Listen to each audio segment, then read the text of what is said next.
நானும் அதுக்குதான் காத்துட்டு இருக்கேன். சரி. அனைவருக்கும் இனிய மாலை வணக்கம். நம்முடைய சென் நெக்சஸ் கலை மற்றும் கலாச்சார மன்றத்தின் சார்பாக நாம் இன்று பார்க்க போகின்ற நிகழ்வு, கலந்து கொண்டு மகிழப் போகின்ற நிகழ்வு கவிதையாடல்.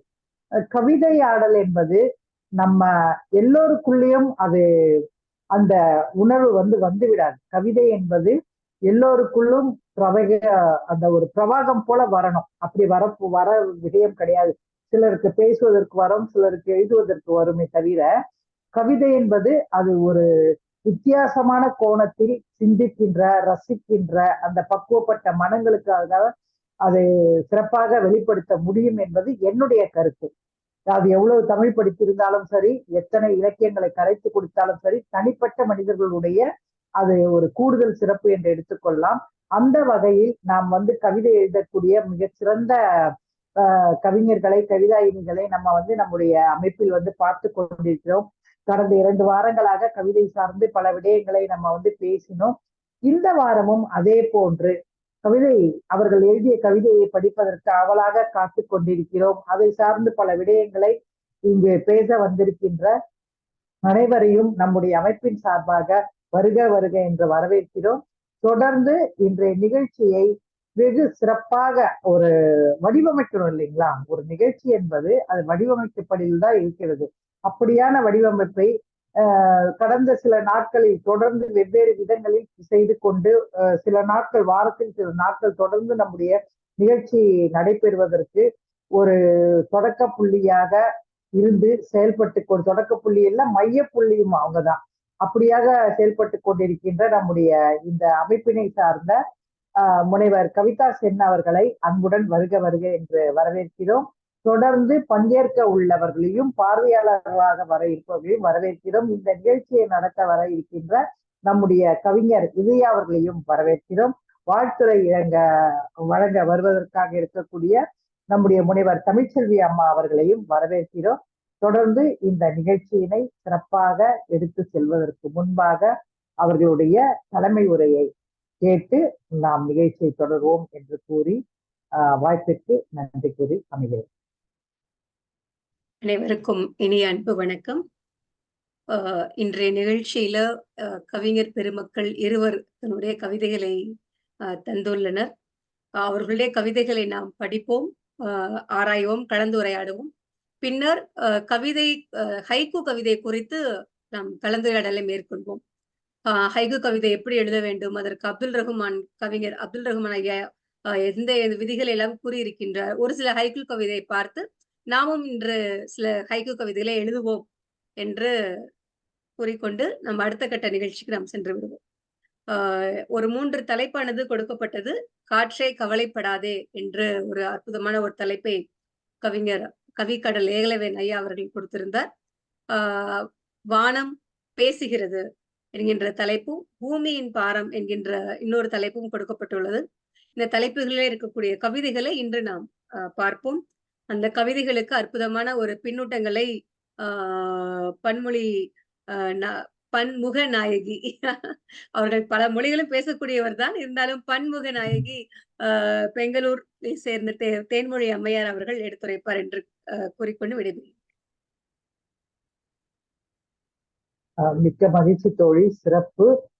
எல்லாம் தொடர்ந்து வர ஆரம்பித்திருக்கிறார்கள் நம்முடைய கவிஞர் பெருமக்கள். அவர்களை எல்லாம் வரவேற்போம். ஐயா, உங்களுடைய ஏகலவன் ஐயா முதலில் இணைந்திருக்கிறார்கள். ஐயாவுடைய கவிதையை கேட்க அவளாக இருக்கிறோம். ஏன்னா வந்து அவர் நம்முடைய இந்த தமிழ் சார்ந்து, கவிதை சார்ந்து பல விடயங்களை அவர்கள் சொல்லக்கூடியவர், பேசக்கூடியவர். நம்ம முதல் நிகழ்ச்சிக்கு அவங்களதான் நம்ம போட்டிருக்கோம். ஐயா அவர்கள் வந்திருப்பது மிக்க மகிழ்ச்சியில் இருக்கிறது. அவருடைய கவிதையை கேட்க ஆவலாக இருக்கிறோம். ஐயா, முதல்ல உங்களுடைய கவிதையை கேட்கணும். அம்மா கவிதா அம்மா, என்னுடைய ஆசானாக நான் கருதக்கூடிய தம்பி தென்காசி முருகன் ஐயா கவிஞர் அவர்கள் மரபு கவிதையுடைய மிகச்சிறிய சிறந்த ஒரு கவிதைக்கு கையாடல் பண்ணுவார். அவரை வரவேற்பதற்கு நானும் உங்களை விழைகின்றேன். உங்களுடைய அனுமதியும் கோருகின்றேன். நம்முடைய குடும்பத்திலே அவரையும் ஒரு அங்கத்தினராக நீங்கள் சேர்த்துக் கொள்ள வேண்டும்.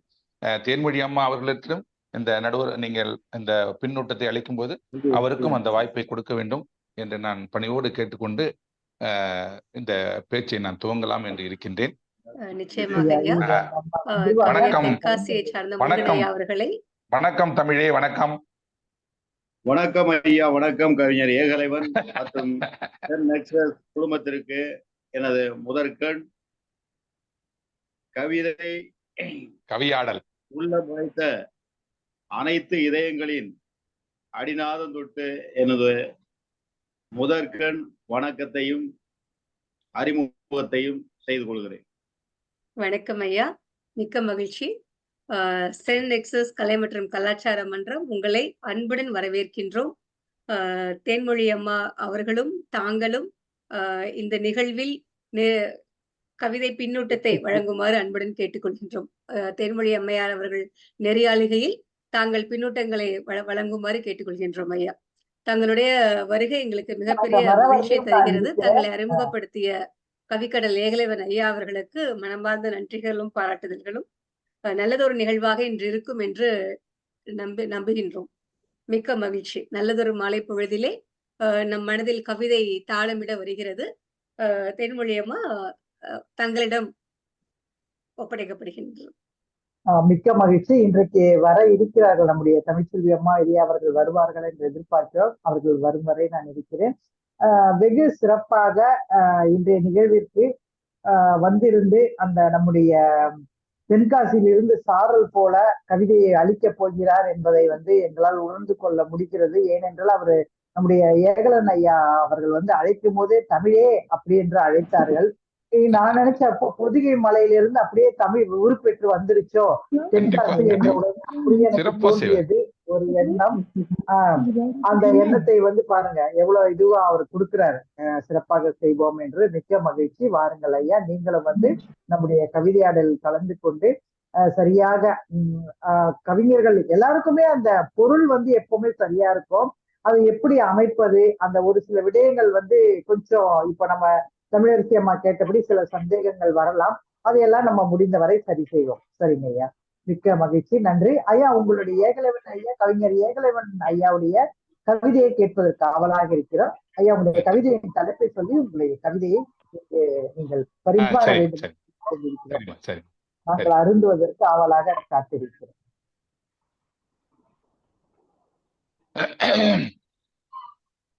அனைவருக்கும் என் அன்பு கலந்த இனிய மாலை வணக்கம். ஏகலைவனின் உரித்தாகுக உங்கள் மீது.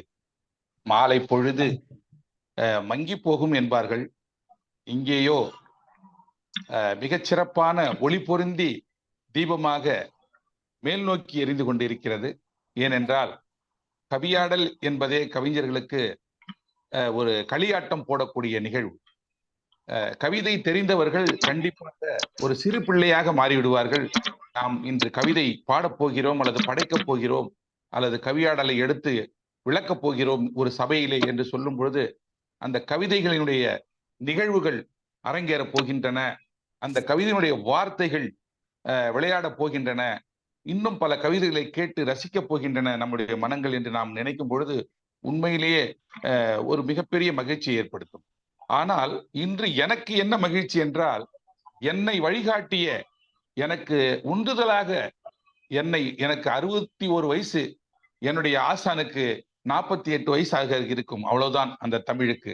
ஆனால் என்னை அடையாளம் கண்டு என் எழுத்துக்களுக்கு மதிப்பு கொடுத்து என் எழுத்துக்களுக்கு சாயம் பூசி ஆடை கட்டி அழகு பார்த்து மாலை தொடுத்து மரியாதை கொடுத்து மகத்துவமிக்க மகிமை வாய்ந்தவர்களாக இன்று உலா வந்து கொண்டிருக்கின்றன என்றால் அது நான் போற்றும் என் தமிழ் என்று நான் சொல்லி பெருமைப்பட்டுக் கொள்ளும் தென்காசி முருகன் ஐயாவுக்கு நான் பரிபூர்ண வணக்கத்தை இந்த நேரத்தில் எனக்கு கவிதா அம்மா வாய்ப்பை கொடுத்ததற்கு என்றாவது ஒரு நாள் இந்த நன்றி கடனை நான் என் ஐயனுக்கு செலுத்த வேண்டும் என்று, இப்படி ஒரு வணக்கத்தை செலுத்த வேண்டும் என்று நினைத்து கொண்டே இருந்தேன்.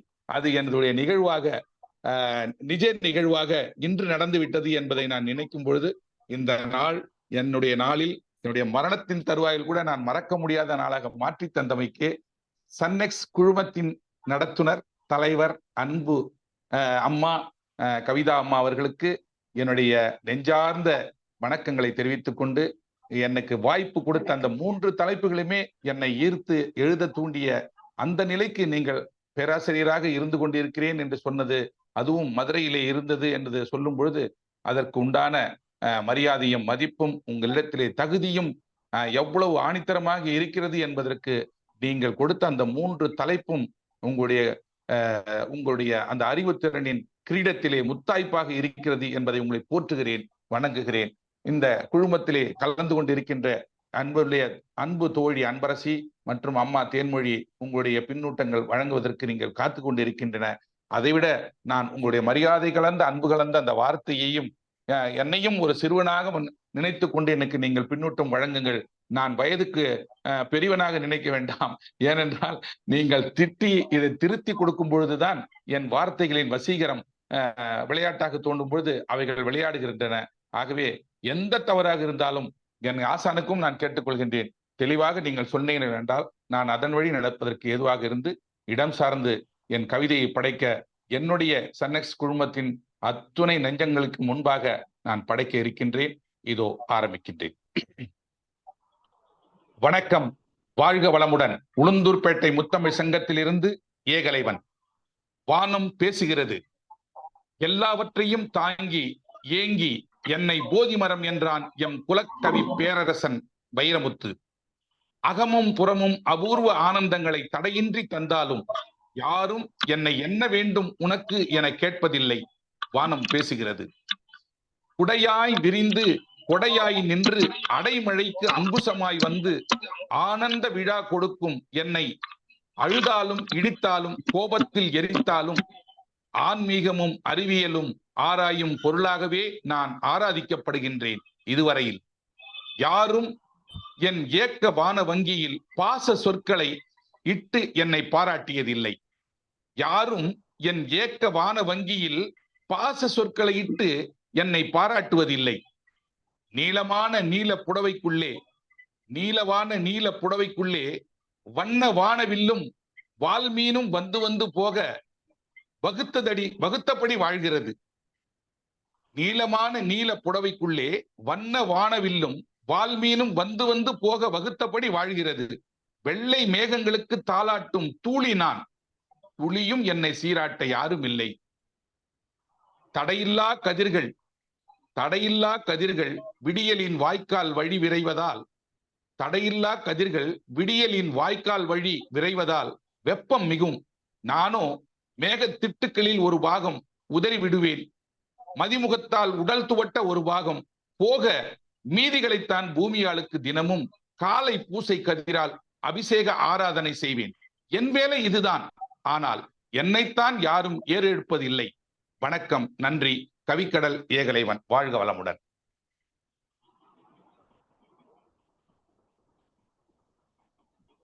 கவிக்கடலில் இங்கே நமக்கு முத்துக்கள் கிடைத்தன.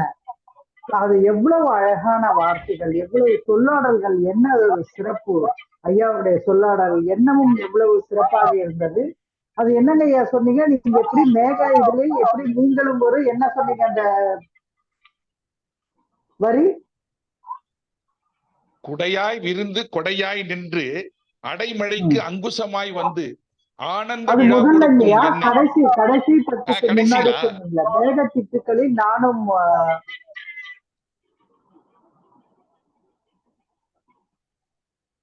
தடையில்லா கதிர்கள் விடியலின் வாய்க்கால் வழி விரைவதால் வெப்பம் மிகும். நானோ மேகத்திட்டுக்களில் ஒரு பாகம், மதிமுகத்தால் உடல் துவட்ட ஒரு பாகம். எப்படி சொல்லியிருக்காரு பாருங்க. நான் மேகத்திட்டுக்களில் ஒரு பாகமா, அப்படியே கவி மழை பொழிகிறார். ஏன்னா அது கவி மேகம். அதனால கவிமேக புலவர் போல கவி மழையை பொழிந்திருக்கிறார். உங்கள் வாயால் சொல்ல வேண்டும் என்பதற்காக சொன்னேன். மிக அழுத்தமான வரிகள். ஒவ்வொரு வரிகளிலும் ஒரு தனித்துவம் இருந்தது, ஒரு கவித்துவம் இருந்தது. வெகு சிறப்புங்க ஐயா, மிக்க மகிழ்ச்சி. நம்ம கவிதா மேம் கொடுத்த 3 தலைப்புகளுமே சிறப்பான தலைப்புகள். அழகாக நீங்க இதை சொல்லியிருக்கீங்க. இந்த வானம் சார்ந்து உங்களுடைய கவிதையில் அப்படியே ஒரு பொழிவு, வானத்தில் இருந்து பொழினா நமக்கு எவ்வளவு மகிழ்ச்சி இருக்குமோ அப்படியாக இருந்தது. மிகவும் சிறப்பு ஐயா. ஐயா பாலமுருகன் ஐயா, ஐயா உங்களுடைய கருத்துக்களை கேட்க ஆவலாக இருக்கிறோம்.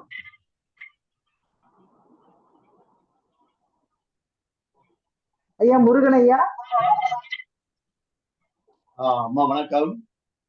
வணக்கம் ஐயா, வாங்க. வணக்கம்மா, வணக்கம் ஐயா. ஏகலைவன் என்று சொல்லப்படுகின்ற அந்த சங்க தமிழ் கவிஞன் என்று சொல்லலாம். அவரை காணும் போதெல்லாம் நாம சங்க காலத்துக்கு போய் ஒரு கவிஞரை கண்டா எப்படியெல்லாம் நாம கருத்துக்கள் பரிமாறுவோம், அவர்கள் எப்படி எழுதுவதற்கான உத்திகளை பின்பற்றுகிறார்கள் என்பதை நாம் கேட்டு தெரிந்து கொள்ள வேண்டும் என்று எவ்வளவு அவா இருக்குமோ அந்த அளவிற்கு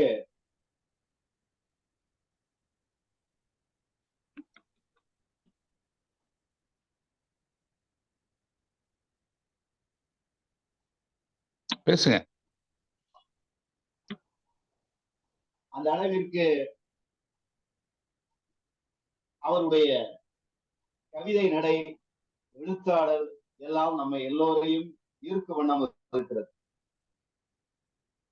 ஐயாவினுடைய அந்த கவிதை சாரல் வானம் பொழிகின்ற ஒரு மலைச்சாரலாகத்தான் நாம் காது வழியாக குளிர்கிறோம், இதயம் நனைகிறோம், இதயம் சுத்தப்படுத்தப்படுகிறது, சுகப்படுத்தப்படுகிறது என்பதில் ஐயமில்லை, ஆனந்தமே. ஐயாவினுடைய கவிதைகள் நான் ஆழ்ந்து ஆழ்ந்து படித்து இந்த தமிழ்நாட்டிலேயே உங்களை போல எழுதுவதற்கு ஒரு ஆசை கொண்டாலும் அது அவ்வளவு சீக்கிரமாக கைவர பெறாது என்றுதான் அவரிடம் நான் பல நேரங்களில் கூறியது உண்டு. அந்த கவிதைகளில் ஒரு தனி சாரம் இருக்கும். அம்மா அவர்கள் சொன்னதை போல அந்த கவிதைகளில் நாம் குளித்து குளித்து நாம் அந்த கவிதையை போல நாமும் எழுத வேண்டும் என்ற அவா பிறக்கும். ஆனால் அது எவ்வளவு முடியும் என்பது கேள்விக்குறி. ஐயா அவர்கள் வாசித்த கவிதைகளில் ஒரு இடத்தில் நீல வானம் என்று சொல்லி அதற்குள் எதை ஒன்றை உள்ளடக்கி இருந்தார். புரட்சி கவி பாரதிதாசன் ஒரு இடத்தில் எழுதுவார், நீலவான ஆடைக்குள் உடல் மறைத்து நிலாவென்று காட்டுகின்றாய் தன்முகத்தை, கோலம் முழுதும் காட்டிவிட்டால் இவ்வுலகம் காதல் கொள்ளையிலே ஷாமோ என்று சொல்லுவார். அந்த அளவிற்கு ஐயாவினுடைய கற்பனையும் இருக்கிறது. அந்த நீல வானத்தை பார்க்கின்ற போது ஐயா அவர்கள் அந்த வரியை மீண்டும் சொல்ல விரும்புகிறேன்.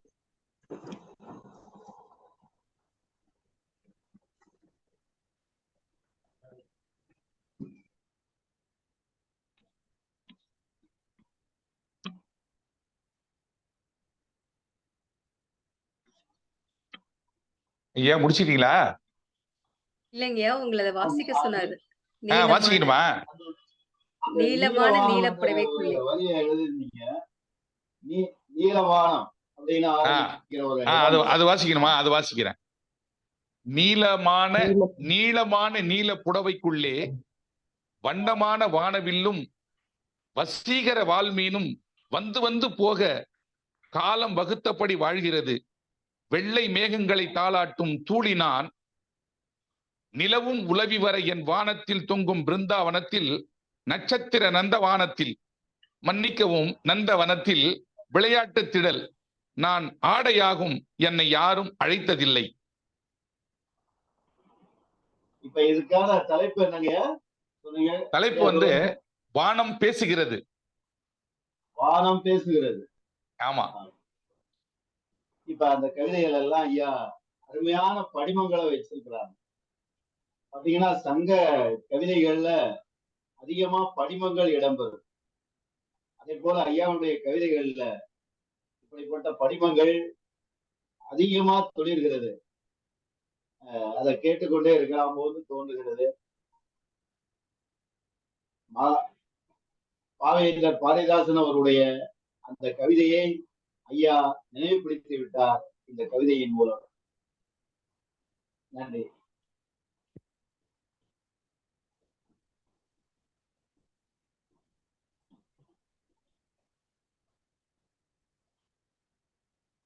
அம்மா தேன்மொழி அம்மா. சிறப்புங்க ஐயா. உங்களுடைய அபிப்பிராயம் என்பது எங்களுக்கு வந்து மறுபடியும் உங்களுடைய பார்வையின் மூலம் அவருடைய கவிதையை சுவை பார்க்க முடிந்தது. மிக்க மகிழ்ச்சி. சிறப்புங்க ஐயா. சங்க காலத்தில் படிவங்கள் என்றும் பாரதிதாசன் சொன்ன அந்த நீலவண்ண ஆடைக்குள்ள வந்து அவர் எப்படி வந்து முகத்தை மறைத்து பார்த்தார் என்பதை ஒப்பிட்டு நீங்க சொன்ன விடயம் வந்து ரொம்ப அருமையா இருந்தது. சிறப்புங்க ஐயா. தொடர்ந்து நம்முடைய அன்பரசி அவர்கள் வராங்க.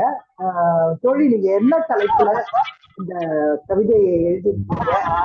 அது உங்களுடைய எந்த உணர்வு எழுதும் போது உங்களுக்கு என்ன உணர்வு இருந்த அந்த தலைப்பை சார்ந்து அதையும் சொல்லிட்டு உங்க கவிதை.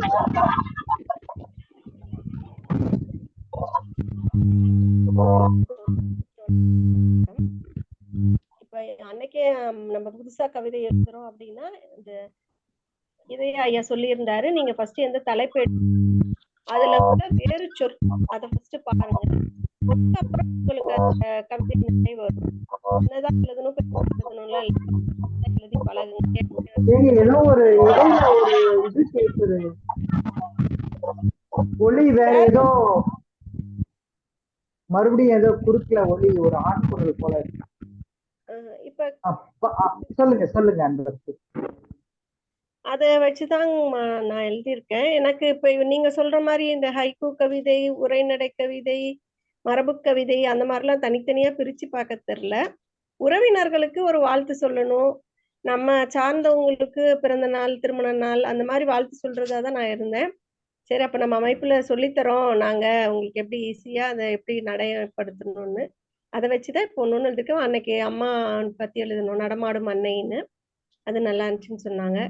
இன்னைக்கு காற்றே கவலைப்படாதே அது எழுதியிருக்காங்கம்மா. காற்றினாலே உங்களுக்கு வந்து அந்த தலைப்பு எப்படி தோணுச்சு? காற்றே கவலைப்படாதே. காற்றே கவலைப்படாத நம்ம ஏன் கவலைப்படணும் அப்படின்னு எனக்கு தோணுச்சு.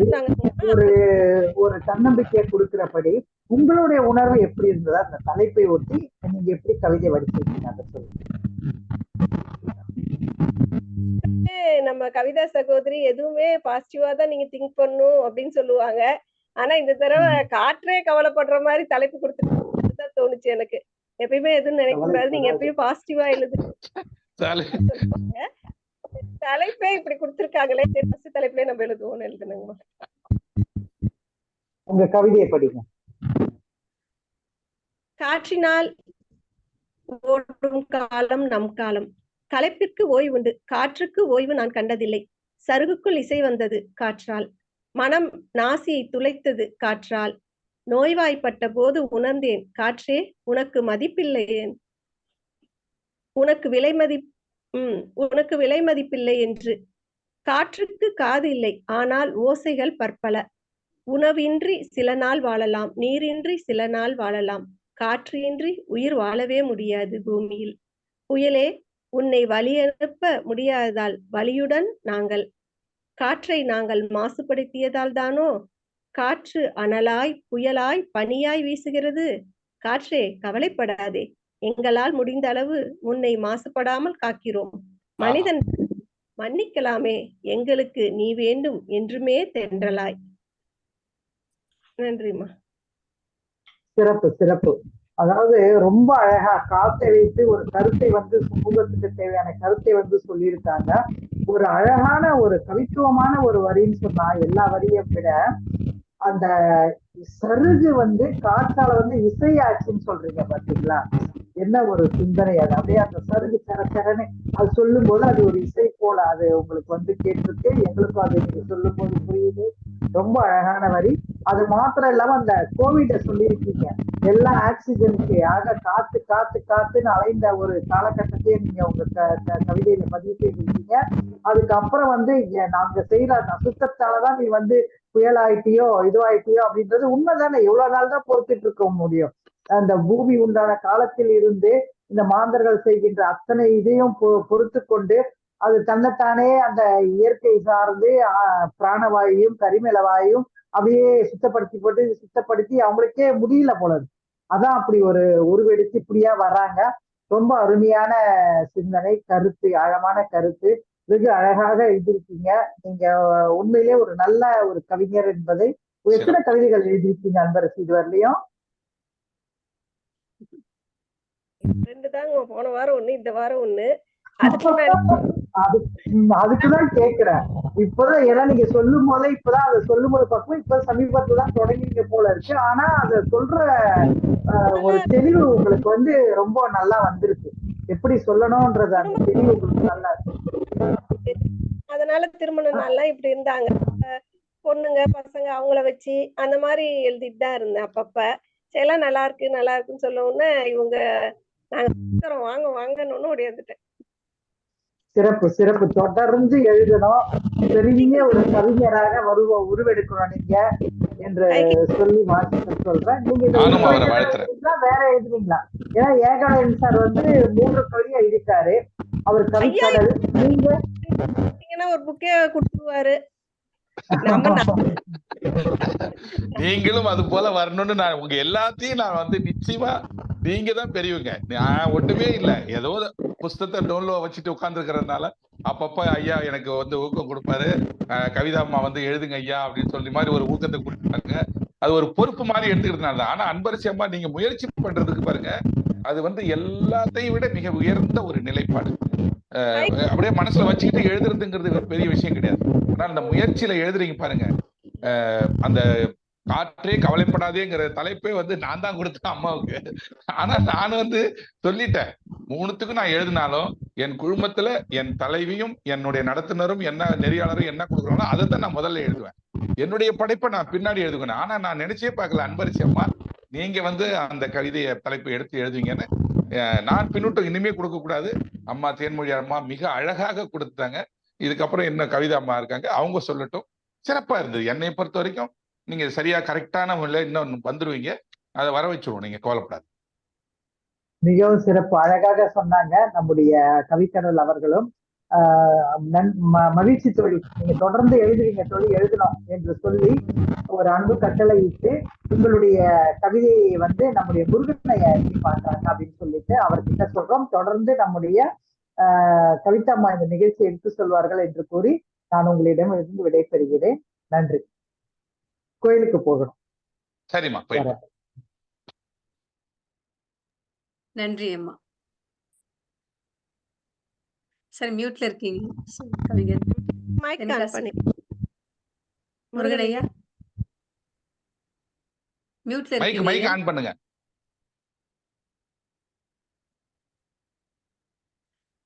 முருகனையா நீங்க மியூட்ல இருக்கீங்க ஐயா. ஒளி வாங்கி அணைக்கப்பட்டிருக்கிறது. உங்க மைக் ஆன் பண்ணுங்க. நீங்க பேசுறது கேட்கலீங்க ஐயா எங்களுக்கு. இப்ப கேக்குது. அம்மா அனைவருக்கும் ஒரு வேண்டுகோள்.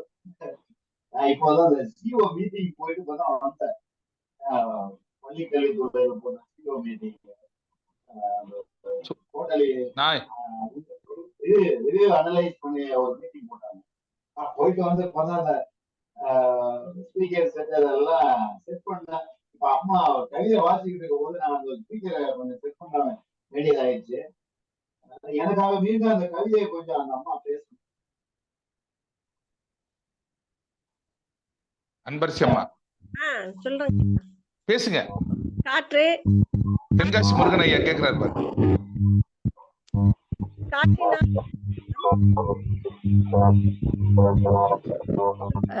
வணக்கங்கம்மா, நீங்க பேசுவது சரியா கேட்கல. உங்கள்ட்ட இருந்து இன்னொரு ஒலி கூட வருது எங்களுக்கு.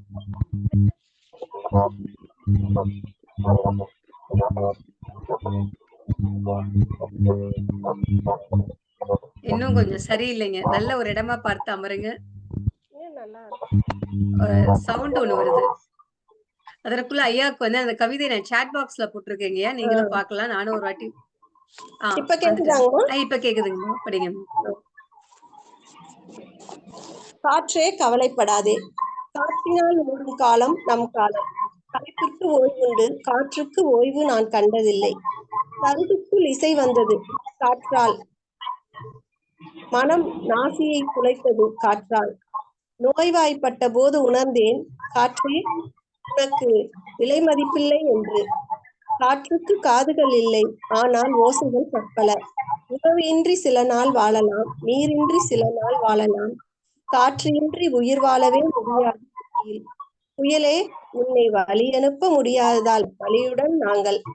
காற்றை நாங்கள் மாசுபடுத்தியதால் தானோ காற்று அனலாய், புயலாய், பனியாய் வீசுகிறது.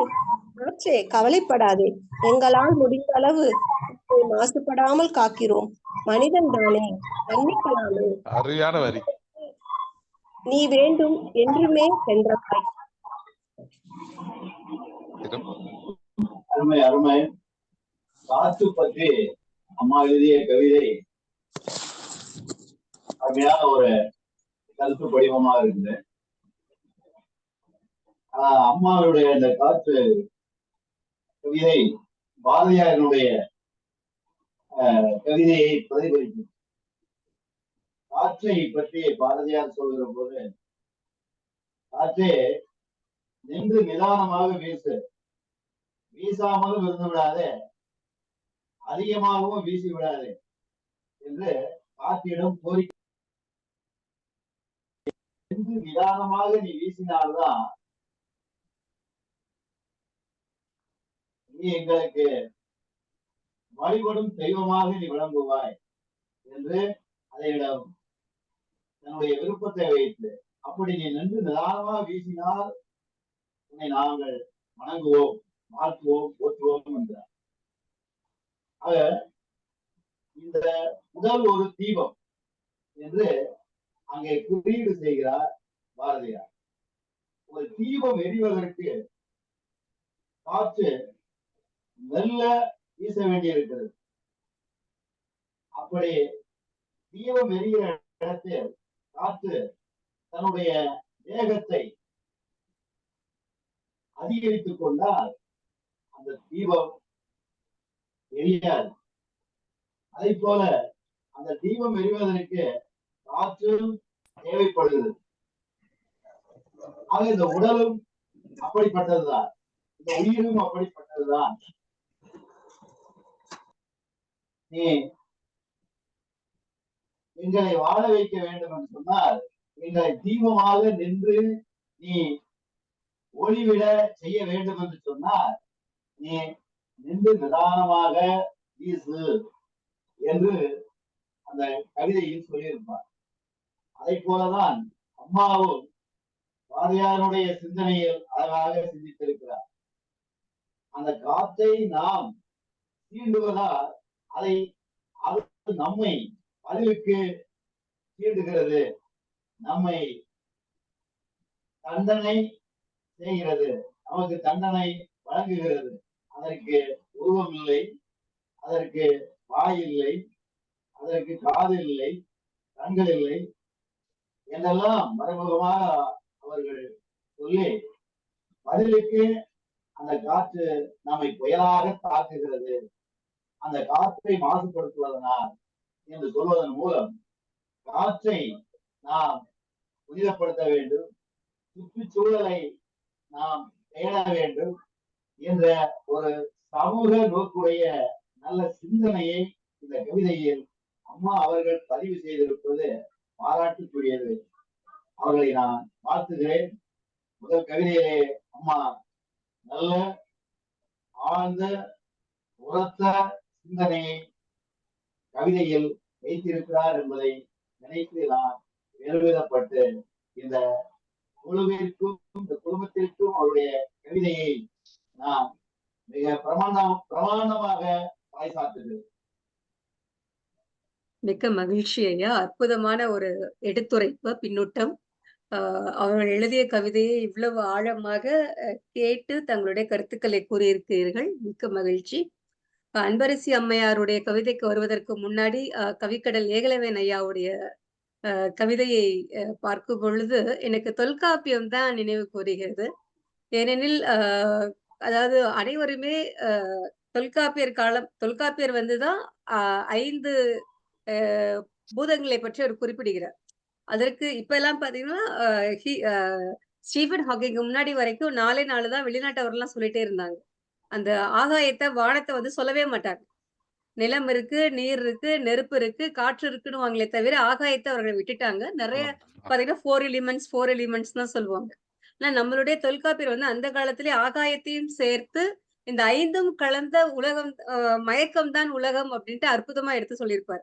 அவர் அறிவியலாளருக்கும், மொழியியலாளருக்கும் கடந்த ஒரு மாபெரும் தமிழ் விஞ்ஞானி நம்மளுடைய தொல்காப்பியர். அந்த அளவிற்கு அத வந்து வானம் அப்படின்னு ஒரு தலைப்பு கொடுத்தனால என்னவோ, அதை நினைவுபடுத்தக்கூடிய அளவிற்கு அவருடைய அந்த வரிகள் இருந்தது. "கொடையாய் விரிந்து கொடையாய் நின்று அடைமழிக்கு அங்குசமாய் வந்து" இவருடைய அந்த வார்த்தைகள பார்க்கும் பொழுது எனக்கு அந்த அ அ தொல்காப்பியர் நினைவுக்கு வந்தார். ஏனென்று தெரியவில்லை. அ வானம் பேசுகிறது. எவ்ளோ விஷயங்கள் பாருங்களேன். என்ன வந்து போதி மரம்ன்னு சொன்னாங்க, அதுன்னு சொன்னாங்க, இதுன்னு சொன்னாங்க. இதுவும் அப்படிதான். ரொம்ப அதிகமா இப்போ சென்னையில ரொம்ப அதிகமா பேசிடுச்சு.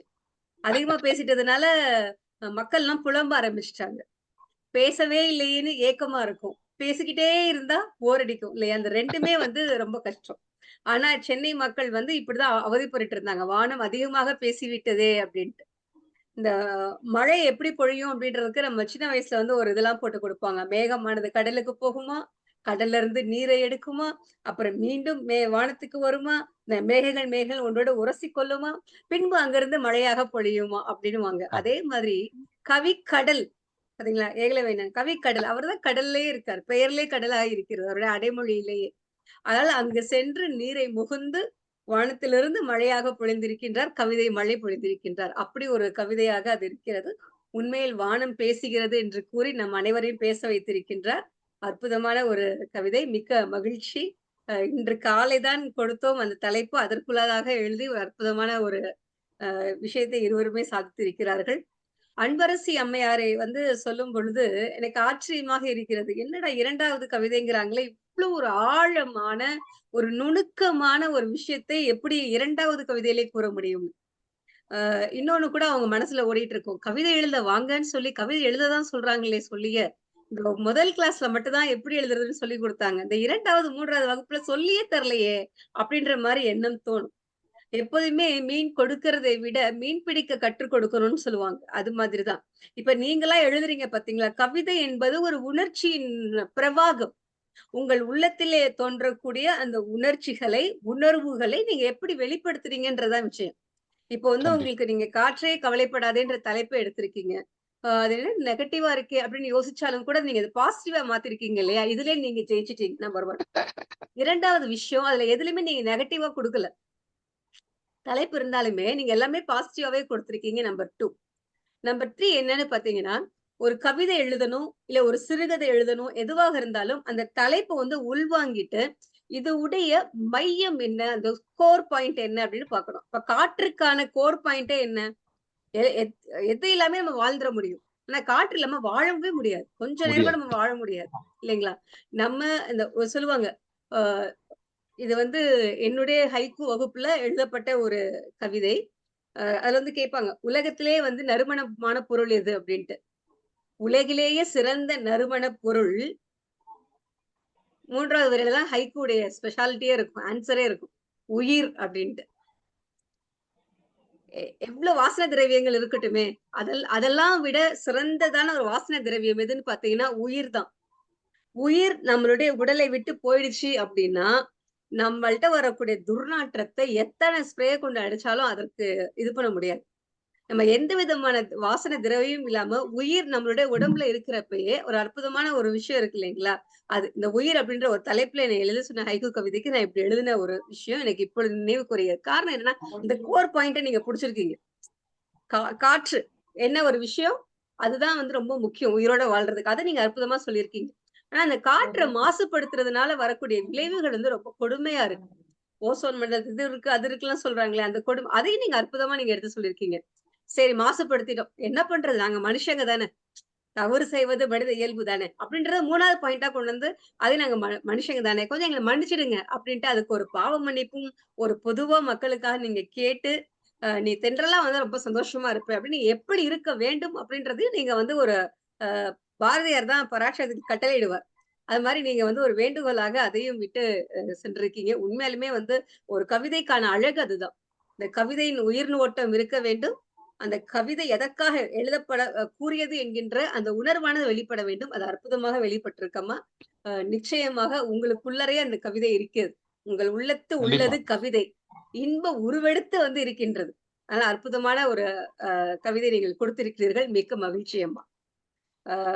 முருகன் ஐயா போன்ற கவிஞர் பெருமக்கள் இருக்கின்ற அவையிலே என்னுடைய எண்ணம் வந்து ஒரு சிறு துளிதான்.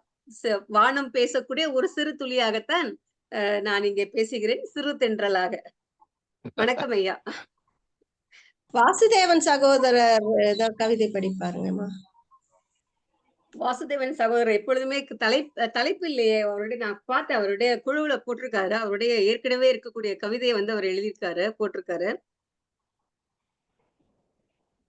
ஆனா சதீஷ் ஐயா வந்து போட்டிருக்காங்க வானம் பேசுகிறதுன்னு. படிக்கலாமாங்க? படிங்கம்மா, படிங்கம்மா. அதுதான் சந்தோஷம். ஐயா படிக்கிறீங்களா? நான் வந்து நீங்க பேசி முடிச்சிட்டேன்னா நான் உள்ள வரது லேட் ஆயிடுச்சு. வெயிட் பண்ணிட்டு இருந்தேன். பரவாயில்ல, மகிழ்ச்சி. அவையை வாங்கி கவியை படிக்கிறேன் நான். படிங்க. அதுக்கு மேல வாசுதேவன் ஐயா சகோதரருக்கு ஒரு விஷயம். நீங்க வந்து இந்த கவிதையின் தொடர்பாக இந்த 3 தலைப்புகளில் ஏதேனும் தொடர்பாக கவிதை வைத்திருக்கிறீர்களா, எழுதியிருக்கிறீர்களா? அம்மா வானம் பேசுகிறது. சரி. சரி. இப்ப சதீஷ்குமார் ஐயா படித்து முடித்தவுடன் அதை தொடர்ந்து நீங்க படிக்கலாம். நல்லது. வாங்க வழக்குரைஞரே. வழக்கறிஞர் இப்பொழுது கவிஞராக உங்கள் முன். அவையை வணங்கி தலைப்புக்குள் வானம் பேசுகிறது. நான் வானம் பேசுகிறேன். என் கதைகள் தாண்டி இங்கே நான் படும் இன்னல் பேச கனத்த இதயத்தோடு வந்திருக்கிறேன். என் பிள்ளைகளான மேகங்கள் சுமந்து அவை மழை பொழிய கண்டு அகமகிழ்ந்தவள் நான். என் கடைக்குட்டி ஓசோனை கண்ணுக்கு கண்ணாய் பார்த்து பார்த்து வைத்திருந்தும் மானிடரே உங்கள் அறிவியல் வளர்ச்சியில் எம் சில்லப்பிள்ளையின் இதயம் கிழிந்து தொங்குகிறது. எனக்கும் ஆசைதான், நான் மிகுந்த மகிழ்வாய் இருக்கிறேன் என்று சொல்லி சிலாகிக்க, ஏனோ உண்மை அதுவல்ல எனும் போது உதட்டளவில் கூட புன்னகை வரமறுக்கிறது. மானிட இனமே, உன் அறிவியல் வளர்ச்சி நான் உடுத்தி இருக்கும் நீலப்பட்டாடையை கூட விழுக்க செய்து விட்டது. உங்களோடு உள்ளபடியே மகிழ்வோடு பேச ஆசைப்படுகிறேன். ஆனால் போலியான மகிழ்வு வரும் முன் துக்கம் தொண்டையடைத்து விக்கி விம்மி அழுகையாய் ஆதங்கமாய் வந்து நிற்கிறது. நன்றி, வணக்கம்.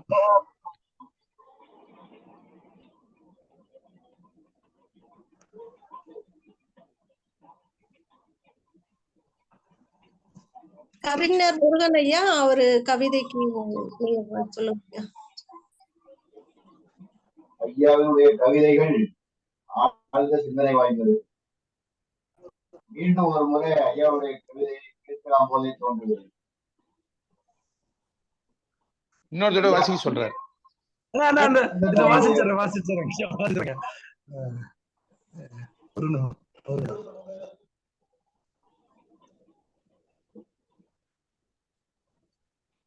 நான் வானம் பேசுகிறேன். என் கதைகள் தாண்டி இங்கே நான் படும் இன்னல் பேச கனத்த இதயத்தோடு வந்திருக்கிறேன். என் பிள்ளைகளான மேகங்கள் சுமந்து அவை மழை பொழிய கண்டு அகமகிழ்ந்தவள் நான். என் கடைக்குட்டி ஓசோனை கண்ணுக்கு கண்ணாய் பார்த்து பார்த்து வைத்திருந்தும் மானிடரை உங்கள் அறிவியல் வளர்ச்சியில் எம் செல்லப்பிள்ளையின் இதயம் கிழிந்து தொங்குகிறது. எனக்கும் ஆசைதான், நான் மிகுந்த மகிழ்வாய் இருக்கிறேன் என்று சொல்லி சிலாகிக்க, ஏனோ உண்மை அதுவல்ல எனும் போது உதட்டளவில் கூட புன்னகை வரமறுக்கிறது. மானிட இனமே, அறிவியல் வளர்ச்சி நான் உடுத்தி இருக்கும் நீலப்பட்டாடையை கூட விழுக்க செய்து விட்டது. உங்களோடு உள்ளபடியே மகிழ்வோடு பேச ஆசைப்படுகிறேன். ஆனால் போலியான மகிழ்வு வரும் முன் துக்கம் தொண்டையடைத்து விக்கி விம்மி அழுகையாய் ஆதங்கமாய் வந்து நிற்கிறது. நன்றிங்க ஐயா. நல்லா இருக்கு, சிறப்பா இருக்கு. நன்றிங்க ஐயா, நன்றிங்க ஐயா. என்ன ஒரு வானமாகவே இருந்த நீங்க வாரி அடிச்சிட்டீங்க, மழைய கண்ணீரா வந்து ஊற்றிட்டீங்க. அந்த ஈர உடைய வெள்ளை உடையா மாத்திட்டீங்க. நீல உடை வெள்ளை உடையா மாற்றுகிற அளவிற்கு இந்த மனிதர்கள் செய்து விட்டார்கள் என்று ஆதங்கப்பட்டு அவர்கள் மீது ஒரு கடும் கோபம் கொள்கிறீங்க. நீங்களும் சுற்றுச்சூழல் மீது பயங்கர அதீத ஈடுபாடு, பயங்கர ஈடுபாடு சொன்னால் அந்த வார்த்தை அதீத ஈடுபாடு கொண்டு இந்த கவிதையை நீங்க ஆழ சிந்தித்து மேகத்தை வந்து பிள்ளைகளா நீங்க வந்து உருவாக்கணும். அருமை. அப்ப மனிதர்கள் ஓசோனை காயப்படுத்துவது, புகைமூட்டம் செய்வது போன்ற அதிகப்படியான தன்னுடைய பேராசையின் காரணமாக இருக்கிறதும் போச்சு அப்படிங்கிற அந்த நிலைக்கு இந்த மக்கள் தள்ளப்படும் காலம் வெகு விரைவில் இல்லை என்பதை மறைமுகமாக சொல்லி அவர்களை எச்சரித்து நல்ல பாதையை நோக்கி பயணிக்க உங்களுடைய கவிதை பாதை சமைத்திருக்கிறது. சுற்றுச்சூழலை பேணுவதற்கு உங்கள் கவிதை சூடு வைத்திருக்கிறது என்று ஆசைப்படுகிறேன். மிக சிறப்பு, அருமையான சிந்தனை, ஆழமான சிந்தனை. சன் நெக்சஸ் குழுமம் வெறும் கவிஞர்கள் என்று சொன்னால் ஏதோ நேற்று முளைத்த காளான்கள் வந்து பேசுவது போல் அல்லாமல் என்றோ முளைத்து அகலமாக கிளைகள் பரப்பி விழுதுகள் விட்டு இன்று ஏதோ ஒரு காலம் நமக்கு கிடைக்காதா என்று ஏங்கி தவித்துக் கொண்டிருந்த ஒரு போர் வீரனாக அங்கங்கே வாய்ப்பு கிடைக்காமல் அமர்ந்திருந்ததை போன்று என் கண்கள். இந்த சன் எக்ஸஸ் குழுமம், இந்த ஊடகம் இவர்களுக்கு சரியான ஒரு நல்ல ஒரு கவிதை வாழை வீசுவதற்கான அருமையான களத்தை சமைத்து கொடுத்திருக்கிறது, அமைத்து கொடுத்திருக்கிறது என்பதை நினைத்து மெத்த பெருமிதம் அடைகிறது. நன்றி. அருமையான பின்னூட்டம். மிக்க மகிழ்ச்சி. கவிதை பத்தி சொல்லலாம்னு சொன்னீங்க. கண்டிப்பா சொல்றேங்கம்மா. இந்த வாசுதேவன் சகோதரர் முடிந்ததுக்கு அப்புறமா நம்ம கண்டிப்பா பேசுவோம். சதீஷ்குமார் ஐயா வந்து எப்பொழுதுமே கருத்துரையாடலாக இருக்கட்டும், கவிதை உரையாடலாக இருக்கட்டும், பாயிண்டா தான் பேசுவாரு. ஏன்னா வழக்கறிஞர் அல்லவா, அது மதுரைக்காரர் அல்லவா. அது மாதிரி வானத்துல வந்து நாளும் உனக்கு ஒரு செய்தி தரும் இல்லைங்களா? வானம் எனக்கு ஒரு போதி மரம், நாளும் அது ஒரு செய்தி தரும்னு வைரமுத்தையா பாடினத கவிக்கடல் போதி மரம், நாளும் எனக்கு அது செய்தி தரும், ஒரு நாள் உலகம் மாறுபடும், திருநாள் அதற்கும் செய்தி வரும், பூமரங்கள் சாமரமாய் வீசாதோ இது ஒரு பொன்மாலை பொழுது. இந்த பொன்மாலை பொழுதிலே வைரமுத்தையா வரிகளை ஏகலவன் ஐயா வந்து எடுத்து கொடுத்திருந்தார். அந்த நாளும் உனக்கு ஒரு செய்தி தரும். எல்லா செய்தியும் இப்ப இருக்கட்டும்பா. என்னுடைய செய்தி நான் இன்னைக்கு முதல் செய்தி நான் சொல்றேன் பாருங்க. எவ்வளவோ விஷயம் இருக்கு வானத்துக்கு. நான் வானம் பேசுகிறேன், என் கதைகள் தாண்டி இங்கே நான் படும் இன்னல் பேச கனத்தம் இதயத்தோட வந்திருக்கிறேன். எவ்வளவோ விஷயம் இருக்கு பேசுறதுக்கு. ஆனா இன்னைக்கு நான் பேசுறது கனத்த இதயத்தோட இருக்கக்கூடிய விஷயத்த நான் பேசுறேன். என் பிள்ளைல ஒண்ணு இப்படி செஞ்சிருச்சே, மழைய பொழிஞ்சு இப்படி ஆக்கிடுச்சேன்றப்ப ரொம்ப கஷ்டமா இருக்கு. ஆனா என் பிள்ளைய நான் குறை சொல்லலாமான்னு பாக்குறப்போ, எப்போதுமே குற்றம் செய்தவர்களை காட்டிலும் குற்றம் செய்ய தூண்டியவர்கள் தானே முதல் குற்றவாளி. வழக்கறிஞர் அல்லவா. அதனால வந்து தாம் பிள்ளை குற்றம் செய்திருந்தாலும் அந்த குற்றத்தை செய்ய தூண்டிய, வானத்தை மாசுபடுத்திய, காற்றை மாசுபடுத்திய, இயற்கையை நாசமாக்கிய மனிதர்களை மீது வந்து ஒரு சாட்டை அடி கொடுப்பதாக இந்த கவிதையை வந்து அவர் கொடுத்திருக்காரு. ரொம்ப சிறப்பாக கொடுத்திருக்காரு. அது பாருங்க, செல்ல பிள்ளையின் இதயம் கிழிந்து தொங்குகிறது, அதில் ரத்தம் வழிகிறது. அந்த ரத்தத்தான் நீங்க வந்து வானம் வந்து மழையை பொழிந்திருந்தால் நீங்க ரசித்திருப்பீர்கள், அதை உணவாக புசித்திருப்பீர்கள். ஆனால் இதயம் கிழிந்து தொங்குவதால், ரத்தம் ஊற்றப்படுவதால் தான் வெள்ளத்தில் நீங்கள் அவதிப்படுகிறீர்கள். ஒரு விஷயம் எப்படி சொல்றது, அமுது என்பதா விஷம் என்பதா, அமுத விஷம் என்பதா அப்படின்னு வாங்க இல்லையா காதல. அது மாதிரி இந்த மழையானது அமுதமாக இருக்க வேண்டிய இந்த மழையை விஷமாக்கியது இந்த மனிதர்கள் தான் அப்படின்ட்டு அற்புதமா வந்து அவரு தன்னுடைய கவிதையில எடுத்து சொல்லியிருக்காரு. ஒரு கவிதையுடைய செயலே என்ன தெரியுங்களா? அந்த ஒரு கவிதையை நாம் உள்வாங்கும் பொழுது அதற்கு சிறகுகள் முளைக்க வேண்டும். அது பத்தி சிந்தனைகள் நிறைய தோணணும். ஒண்ணு படிக்கிறப்ப இன்னொரு சிந்தனை வரணும், இதை படிக்கிறப்ப இன்னொரு சிந்தனை வரணும். அது மாதிரியான சிந்தனைகளை விரிக்க செய்தது உங்களுடைய கவிதை. உங்களுடைய கவிதைனா சதீஷ்குமார் ஐயாவுடைய கவிதை மட்டுமல்ல, அன்பரசி அம்மையாருடைய கவிதை, ஏகலைவன் கவிக்கடல் ஐயாவுடைய கவிதை எல்லாமே அப்படிதான். உன்னை படிக்கிறப்ப அடுத்தடுத்த விஷயங்கள் சிந்திக்க தோன்றுகிறது. சரிப்பா அடுத்த கவிதை அப்படின்னு போகாம அதை பற்றியே பேசிக் கொண்டிருக்கக்கூடிய ஒரு மனதை உருவாக்குகிறது அல்லவா. உண்மையிலுமே சிறந்த கவிதை, மிக அற்புதமாக இருந்தது சதீஷ்குமார் சகோதரர் அவர்களே, மிகவும் அற்புதம், அற்புதம், அருமை. அவரை தொடர்ந்து அடுத்ததாக கவிதை வாசிக்க வரக்கூடியவர் நாமக்கல் கவிஞர் வாசுதேவன் சகோதரர் அவர்கள். எல்லாத்துக்குமே வானம் தான் பேசும் போல இருக்கு, பரவாயில்ல. சொல்லுங்கய்யா, சொல்லுங்கய்யா. களமானது வந்து கவிதை பாடுவதுதானா அல்லது ஐயா மரபு கவிதைகள் சார்ந்த பாடம் பின்னூட்டம் என்று சொல்லியிருந்தார்கள். இன்றைக்கு அந்த மரபு கவிதை சார்ந்த அந்த கவிதைக்கான பார்வை இல்லையா? சார், மரபு கவிதை ரொம்ப கடினமானதுங்களா, அதனால சின்ன சின்ன கவிதை கொஞ்சம் பயப்படுத்திட்டேன். ஃபர்ஸ்ட்லயே நாங்க பயந்துட்டோம். அதனால ஃபர்ஸ்ட் சின்ன சின்ன கவிதைகள் போய் ஐயா சிறப்பா செய்வார். ஐயா உங்களுக்கு நல்லா சொல்லி தந்துருவார். அம்மா இருக்கிறாங்க கவிதாமா, எடுத்துக்கிறோங்க ஐயா. நீங்க எளிய நடையில் மரபு கவிதை எழுத தூண்டினாலும் ஓகே. ஐயோ சிறப்பா சொல்லி தந்துருவார். அம்மா இருக்காங்க கவிதாமா, ரெண்டு பெருந்தலைகள். இல்ல ஐயோ, மரபு கவிதை வந்து நீங்க சொன்ன மாதிரி வந்து ஐயா உடைய சொல்படி கேட்டு விதிமுறை கேட்டு எழுதுவதுதான் சிறப்பு. அதற்காக தான் நம்ம காத்துட்டு இருக்கோம். ஏன்னா எப்படி வேணாலும் எழுதுவது என்பது புது கவிதை. இப்படித்தான் எழுத வேண்டும் என்ற மரபு விதிகளை புது மரபு கவிதை அப்படின்றதுனால இப்படித்தான் என்கின்ற கவிஞருக்கான நெறிமுறைகளுடன் கூட வாழ்ந்து கொண்டிருக்கக்கூடிய முருகனையா அது சொன்னாதான் சரியாக இருக்கும். ஆனால் இன்று வந்து அதற்கான நேரம் வந்து மிக குறைவாக இருக்கிறது என்பதால் அடுத்த வகுப்பில் நீங்கள், அதாவது அடுத்த வெள்ளிக்கிழமை அன்று தாங்கள் நினைத்தால் ஒரு அரை மணி நேரம் அல்லது 45 நிமிடங்கள் மரபு கவிதை எழுதுவது எப்படி என்பது குறித்தான கருத்துரையை நீங்கள் கொடுத்தால் தெளிவா சொல்லுவார். ஏற்றுக்கொள்வோம் ஐயா. வரக்கூடிய வெள்ளிக்கிழமை அன்று இன்றைய களமானது தலைப்பு கொடுத்த கவிதைக்கானதா எழுதி வைத்த கவிதையும் பேசுவதா இருக்கு? இல்ல, இன்றைய தலைப்பு வந்து காலையில தான் கொடுக்கப்பட்ட ஒரு 11 மணி அளவுல நாங்க கொடுத்திருந்தோம். புலனத்தின் வழியாக கொடுத்திருந்தோம். அதுல வந்து எழுதப்பட்ட கவிதை முதல் வகுப்புல எப்படி எழுதணும்னு சொல்லியிருந்தோம். கொஞ்சம் தான் சொல்லணும்.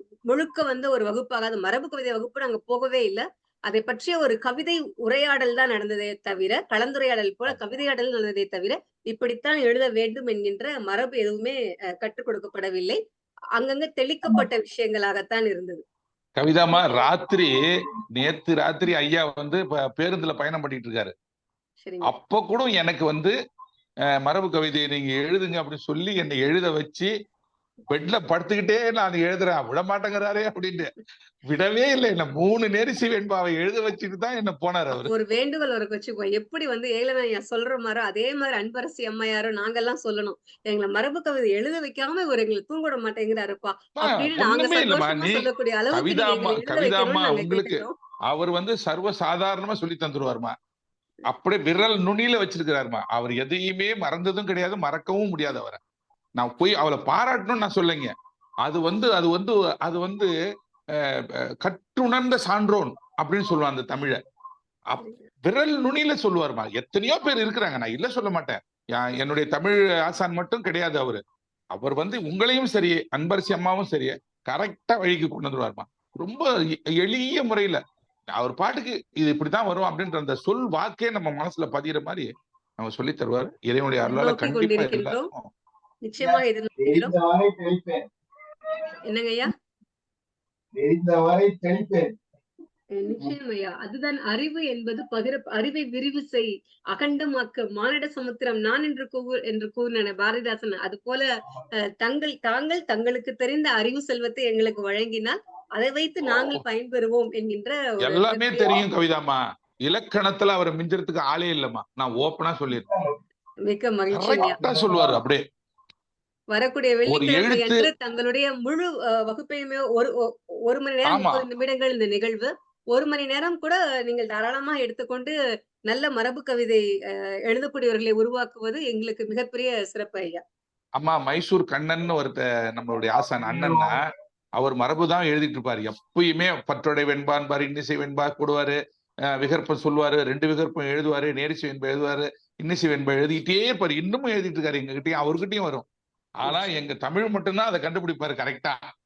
நான் கூட சில நேரத்துல வருமானு கேட்டா வரும்னு தான் சொல்லுவாரு. ஆனா அவருக்கும் நடக்க போறங்க அந்த சொற்போரு அது போல என்கிட்ட வந்துடும்.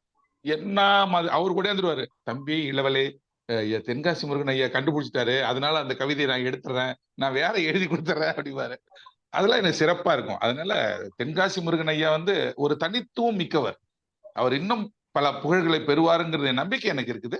ஆனால் கவிதா அம்மா நீங்க ஏத்துக்கிட்டீங்க, அன்பரசி அம்மா, தேன்மொழி அம்மாலாம் உடனே வந்து இந்த அளவுக்கு நீங்க அவரோட பேசுறதுக்கு, அவரை கொண்டு வந்து ஊக்குவிக்க கொடுக்குறது அப்படிங்கிறது, அது நான் பெற்ற பாக்கியம் தான் நான் அவருக்குன்னு சொல்லுவேன்னு தவிர, அவர் வந்து இன்னும் நல்ல பெரிய பெரிய நான்லாம் இருக்கவே மாட்டேன். 1 வருஷமோ 2 வருஷமோங்கிற நிலை தான். ஆனால் எல்லாம் அவர் பேச வந்து வேணாம்னு ஏற்கனவே தமிழோட உங்கள்ட்ட வாழ்ந்து சொல்லியிருக்கோம் இல்லையா? கொண்டிருக்கக்கூடிய ஒரு நிலை. ஆமா, அதெல்லாம் சிறப்பா செய்வாரு.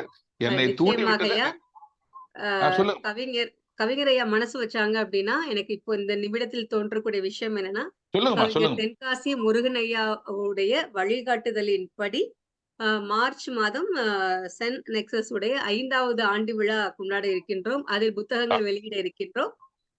100 மரபு கவிதைகள் வெளியிட இயலுமா? 100 கவிஞர்கள் தாராளமா 100 செய்யலாமா? மரபு கவிதைகளை எழுத வைத்து அது மார்ச் 1ஆம் தேதி தான் அதை வெளியிட்டு விடுவோமா? தனித்தனி தலைப்பா?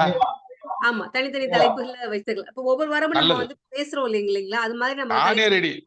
நானே மரபு கவிதை அவரை 100 வச்சு. கவிஞர்கள் 100 மரபு சரிங்கம்மா. கவிஞர்களை உருவாக்கக்கூடிய ஒரு சவாலினை இன்று நாம் எடுத்துக்கொள்வோமா? ஐயா தென்காசி முருகன் ஐயாவுடைய துணையோட தான். அவர் துணையின்றி ஒன்றும் இல்லை. சூப்பரா அதாவது செய்வோம். சொன்னீங்கன்னா, நம்ம இன்னைக்கு வந்து அறிவிச்சிடலாம். அதாவது நான் அவர் சார்பா நான் பேசுறேன் அம்மா உங்ககிட்ட.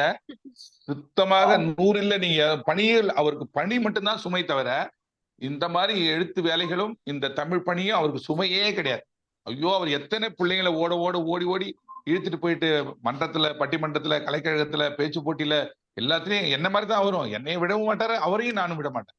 எந்த சந்தேகம் வந்தாலும் நான் யாரையும் நம்புறதே இல்லம்மா. அவரு தான் கேட்பேன். தமிழ ராத்திரி 11 மணி இது சரியா பார்த்து எனக்கு உடனே சொல்லுங்க அப்படிம்பேன். கேளுங்களேன், உண்டா இல்லையா? ஒரு ஒற்றை எழுத்து வந்தாலும் சரி, அது மீறி போயிடுச்சுன்னா கூட அது வந்து அங்க கேட்டு எனக்கு தமிழையா சொன்னாதான் சரியா இருக்கு, அது எழுதலாம், நீங்க ஒண்ணும் பிரச்சனை இல்லை, அது வேண்டாம், தப்பு தான், கரெக்டா கண்டுபிடிச்சிட்டீங்க அப்படின்னு அவர் சொல்லும் போதுதான் எனக்கு நிம்மதி வருமே தவிர, அவருக்கும் தெரியும் எழுத்து பிழையை நான் ஏத்துக்கவே மாட்டேன் எப்பயுமே.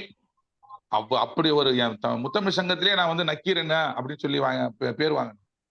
எழுத்து பிழை, பொருட்பிழை ரெண்டுக்கும் அவருக்கும் எனக்கும் பேச்சும் நடக்கும். ஏன் இப்படி வரலாமா அப்படின்னா, அவரும் எனக்கு அந்த கோபமே வராது. அப்படி இல்ல ஐயா, அது இப்படி வரும்னு சொல்லி சில நெறிமுறைகள் எல்லாம் சொல்லி இலக்கணத்தை சுத்தி கொண்டாந்து இப்படிலாம் சொன்னா கொஞ்சம் புதிதாக எழுதி பயந்துருவாங்க. எழுத்து பிழை, பொருட்பிழை ஆகா அப்படின்ட்டு. தெளிவா அதனால சொல்லுவேன். புதிதாக எழுதக்கூடியவர்களுக்கு நிச்சயமாக இந்த பிழைகள் வரும். ஆனா பொருட்பிழை அவ்வளவாக ஆமா, வராது. அதை நான் ஏத்துக்குவேன். அதெல்லாம் ஒண்ணுமே கிடையாது, பயப்பட வேண்டாம். கவிதை அன்பரசி அம்மா பயப்படவே கூடாது. ஆமா. ஏன்னா அவர்கள் கொஞ்சம் இப்பதான் நான் புரிஞ்சேன் அத. அவங்க சொன்னாங்க இல்லைங்களா? முதல் வாரத்துல சொல்லும் பொழுது நான் பயந்துட்டேன் அப்படின்னு அவங்க சொல்லும் பொழுதுதான் நான் யோசிச்சேன். என்ன நம்ம அப்படி சொல்லியிருக்கோம் அந்த நிகழ்ச்சியில அப்படின்ட்டு. அப்ப இது மாதிரியான விஷயங்கள் பயத்தை வந்து உருவாக்கிடக்கூடாது அப்படின்றதுதான். நிச்சயமாக வந்து முருகன் ஐயா முருகனே துணைன்னு சொல்லுவாங்க இல்லையா? அது மாதிரி துணை இருக்கின்ற பட்சத்திலே நிச்சயமாக நாளையே அறிவிப்பு செய்து விடுகிறோம். 100 மரபு கவிஞர்களை உருவாக்கக்கூடிய எங்கள் கவிஞர் தென்காசி முருகன் ஐயா வழிகாட்டுதலின்படி மார்ச் 1ஆம் தேதி நடைபெறக்கூடிய 5ஆம் ஆண்டு சென் நெக்சஸ் கலை மற்றும் கலாச்சார மன்ற விழாவில் 100 கவிஞர்கள் 100 மரபு கவிதைகள் என்கின்ற புத்தகமானது வெளியிடப்படும் அப்படின்றத முதல் மாணவன் நான் தான். என் பேர் தான் முதல் மாணவன் போனேன். நிச்சயமாக என்னுடைய குருவுக்கு அடுத்தது நான் தான். நிச்சயமாக என்ன அப்படின்னு சொன்னாங்கன்னா, மனிதர்கள் அப்படின்னு சொன்னாலே அகம்புறம். அந்த மனிதர்கள்லயும் 2 கண்கள், இரவு பகல், இப்படி எல்லாவற்றிலுமே 2 இறைவன் படைச்சான். துன்ப துன்பம், வரவு செலவு, இப்படி படைச்ச இறைவன் கடைசியில் கவிதையை 2ஆ படைச்சான். வரவு கவிதை படைச்சு, புது கவிதை படைச்சு. இப்படி சூழல்ல எப்படி நம்ம 2 கால்களால நம்ம வந்து நடை போட முடியுமோ, அப்போதுதான் நம்ம வந்து பயணத்தை மேற்கொள்ள முடியுமோ, அதே போல இந்த 2 கவிதைகளையும் நம்ம கைது இருந்தாதான் நம்ம கவிஞர்கள் என்று சொல்லி நடைபோட இந்த சமூகத்தில் முடியும் என்பதை நாம் இதை கூட்டிக் கொள்ள வேண்டும். மரபு கவிதைகளை புறந்தள்ளிவிட்டு நாம வந்து இலக்கியம் செய்ய முடியாது, இலக்கியம் படிக்க முடியாது, பண்ண முடியாது அப்படிங்கிறதையும் நம்ம புரிஞ்சுக்கணும்.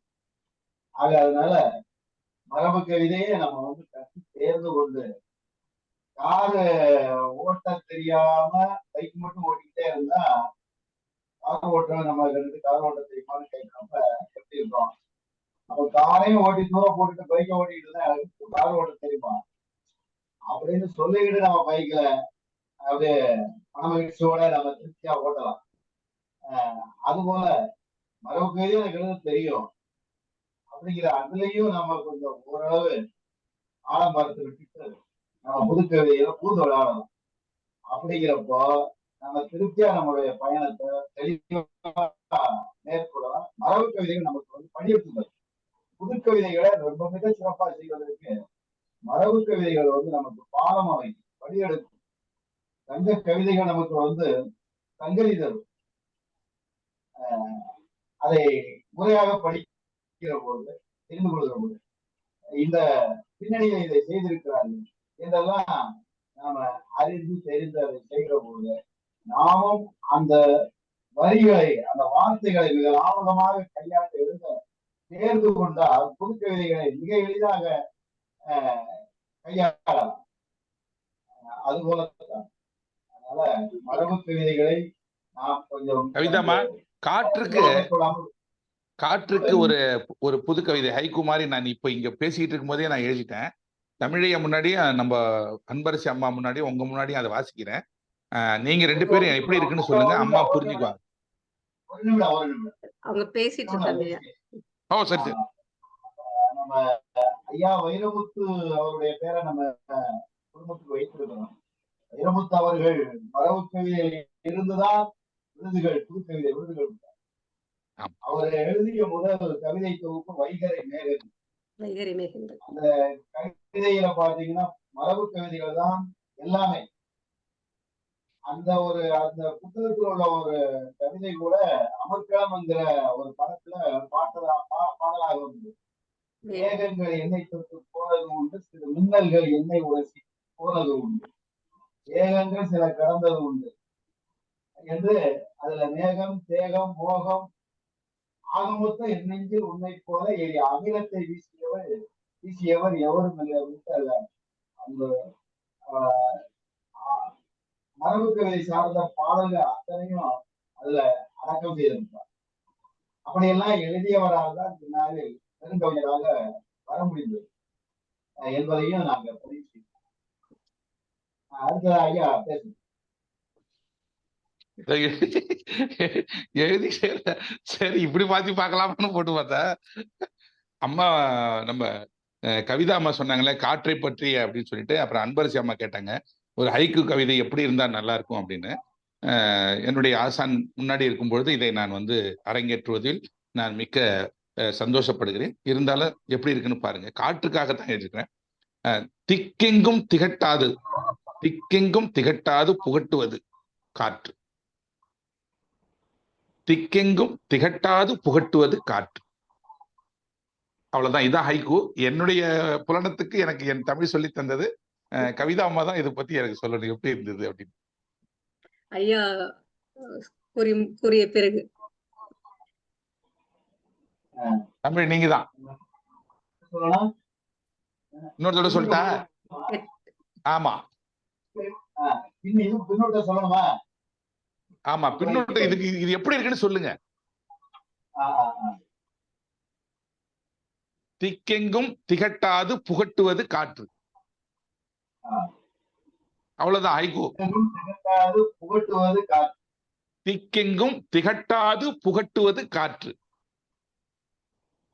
திக்கெங்கும் உலகம் முழுக்க, திகட்டாது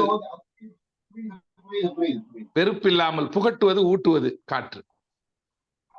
அதனுடைய அர்த்தங்களை புரிகிறது. அவ்வளவுதான். ஹைக்கூ கவிதைங்கிறது இன்னும் நம்ம வந்து அதுல வந்து தேர்ச்சி பெறணும். அது என்ன அப்படின்னு சொன்னா, இது ஜப்பானினுடைய இறக்குமதி அப்படின்னு சொல்லுவாங்க. ஜப்பானிய கவிதை தான் ஹைக்கூ. ஆமா, மூன்றாவது வகையதான் அதனுடைய உயிர்ப்பு இருக்கும் அப்படின்னு சொல்லுவாங்க. அப்ப அந்த மூன்றாவது வரியை கொண்டு வந்து இங்க ஒரே வரியில ஒரே வார்த்தையில காற்று முடிக்கிறீங்க. இப்ப காற்றை யாரும் வெறுக்கிறது கிடையாது, வெறுக்க முடியாது. இனிப்பு எவ்வளவு சாப்பிடுறோம், அது திகட்டிருச்சு அப்படிங்கிறோம். ஆனா காற்றை யாரும் திகட்டிருச்சு சொல்வதற்கு வழி இல்லை அப்படிங்கிற கருத்துல நீங்க வந்து அதை சொல்றீங்க. திக்கங்கும் திகட்டாது புகட்டுவது காற்று. இத சொல்கிற போது அந்த காற்றுக்கு மேல 2 வரிகள், அந்த வரிகளுக்கு கூட நம்ம மரபு கவிதைகள் போல ஒரு சில சீர் எண்ணிக்கைகளை சொல்லுவாங்க. ஆனா அந்த சீர் எண்ணிக்கைகள்லாம் மீறி நாம 2 வாக்கியம் 3 வாக்கியம் இப்படி மாத்தி மாத்தி ஒரு 3 வரியில 3 வார்த்தைக்கு அந்த சீர்கள் எண்ணிக்கை இலக்கணம் இல்லாமல், கைப்பான இலக்கணம் இல்லாமலே நம்ம எழுதி கொள்வது இப்போது நடக்கிறது. ஆனா இந்த கைக்கு கவிதையினுடைய விளக்கம் பற்றி முன்னாடியே ஐயா இதயா அவர்கள் விளக்கமாக சொன்னாங்க. ஆமா, அதாவது செடியில் இருந்து மலர் உதிர்ந்தது, மீண்டும் செடிக்கே திரும்புகிறது, மீண்டும் கிளையில் செடிக்கே பூத்தது, வண்ணத்து பூச்சிகள் அப்படின்னு சொல்லியிருந்தாங்க. இது ஒரு கவிதை, பேசப்படுகின்ற மேற்கோளுக்காக பேசப்படுகின்ற கவிதை. ஜப்பானிய முதல் மீண்டும் செடிக்கே திரும்பியது வண்ணத்து பூச்சிகள் சொல்லியிருந்தாங்க. இப்ப இந்த கவிதையினுடைய சாரத்தை நீங்க பார்க்கிற போது அந்த 3 வரியுமே முடிவு பெற்றதாக வருகிறது போல அமையும். செடியிலிருந்து வீழ்ந்தது மலர்கள் முடிஞ்சிருச்சு, மீண்டும் செடிக்கே திரும்பியது முடிஞ்சிருச்சு வண்ணத்து பூச்சி. வண்ணத்து பூச்சிகள் தான் அந்த செடியில போய் உட்கார்றதோ கீழே பறக்கிறதுமாக இருக்கிறது. இது பார்வையாளர் கண்களுக்கு அது மலர்களை போல தோன்றுகிறது. ஆக இது ஒரு காட்சி பிழை. ஒரு காட்சி பிழையை இந்த படிமத்தின் மூலமாக மக்களுக்கு விளக்குவதாக இந்த கவிஞன் செய்திருக்கிறார் என்பதுதான் என்னுடைய கருத்து. ஆக இது போல அந்த கவிதைகள் அமைய வேண்டும். ஐயா அந்த கவிதையே கொஞ்சம் அந்த 3 வரிகள் முடிகிறது போல அதை கொஞ்சம் சீர்திருத்தி எழுதுகிற வேலையை செய்து விட்டீர்கள் சொன்னால் இன்னும் சிறப்பாக அமையும். நன்றி நன்றி, சிறப்பு. கவிதாமா, நிச்சயமாக நான் சொல்றேங்க. அதுக்கு முன்னாடி வாசுதேவன் சகோதரர் வந்து காத்திருக்கிறார். அவர் கவிதையை கூறி முடித்துவிட்டு தங்களுடைய கவிதை எழுதக்கூடிய வழிமுறைகளுடன் சேர்த்தே கூறினால் சிறப்பாக இருக்கும் என்று நினைக்கிறேன். வாசுதேவன் சகோதரர் அவர்களே, நீண்ட நேரம் பொறுமையாக காத்து கொண்டிருக்கின்றார். வாருங்கள் சகோதரரை, கவிஞர் அவர்களை வாருங்கள். வானம் பேசுகிறது. நீல வண்ண வானம், வெண்ணிற மேகமும், ஆதவனின் ஆற்றலும், நிலவின் எழிலும், பால்வெளி பருதியில் வித்திட்டு கழித்து உயிர்காற்றும், உன்னதமான மழையும், பக்குவம் போதிக்கும் பருவ காலங்களும், பர்வதமும் புல்வெளியும் நதியும் ஏரியும், வகையான நிலமும் ஆழமான கடலும், அடர்வனம் அருவி தென்றல் யாவையும் அறிந்து உணர்ந்து வாழ்ந்திட உயிர்களும், இத்தனை எழிலும் மெத்தன மர சிந்தித்து புவியோடு படைத்து மகிழ்ந்தது யாரோ, இறையா இயற்கையா என்கின்ற வினா மனிதர் குலத்தின் புதிராக இருந்துவிட விடை தேடுகின்ற படலங்கள் ஒதுக்கி, மனிதம் என்னும் மகத்தான மாறுதம் பெருநேச பேரின்ப அமிழ்தம் என்பதை பரிமாணம் பரிமாறி பகற்றிட, இயற்கை இயல்பை மனிதன் அறிந்திட, சித்தமும் சிந்தனையும் நிரம்பி வழிய, நேசமும் பேரன்பும் அகங்கொண்டு பிரிவினை பாகுபாடு அகற்றி உன்னத கொள்கையை உள்ளத்தில் ஏற்றிய மனிதகுல மாசற்ற நிலையை மனதில் வரித்து பூலோகம் ஆனந்தத்தின் எல்லை என்று உணரும் வேலை உத்தமம் அல்லவா? வானம் மிகவும் பரந்துபட்டது. நன்றிங்கம்மா. சிறப்பு. சிறப்பு ஐயா, சிறப்பு. பூலோக வானத்தின் எல்லை என்ற உங்களுடைய கவிதையை இங்கே வந்து அழகாக வானம் பேசுவதாக நீங்கள் கூறியிருக்கின்றீர்கள். மிக்க மகிழ்ச்சி. பின்னூட்டம் பொருட்டு கவிஞர் தென்காசி முருகன் ஐயா அவர்களை அழைக்கின்றோம்.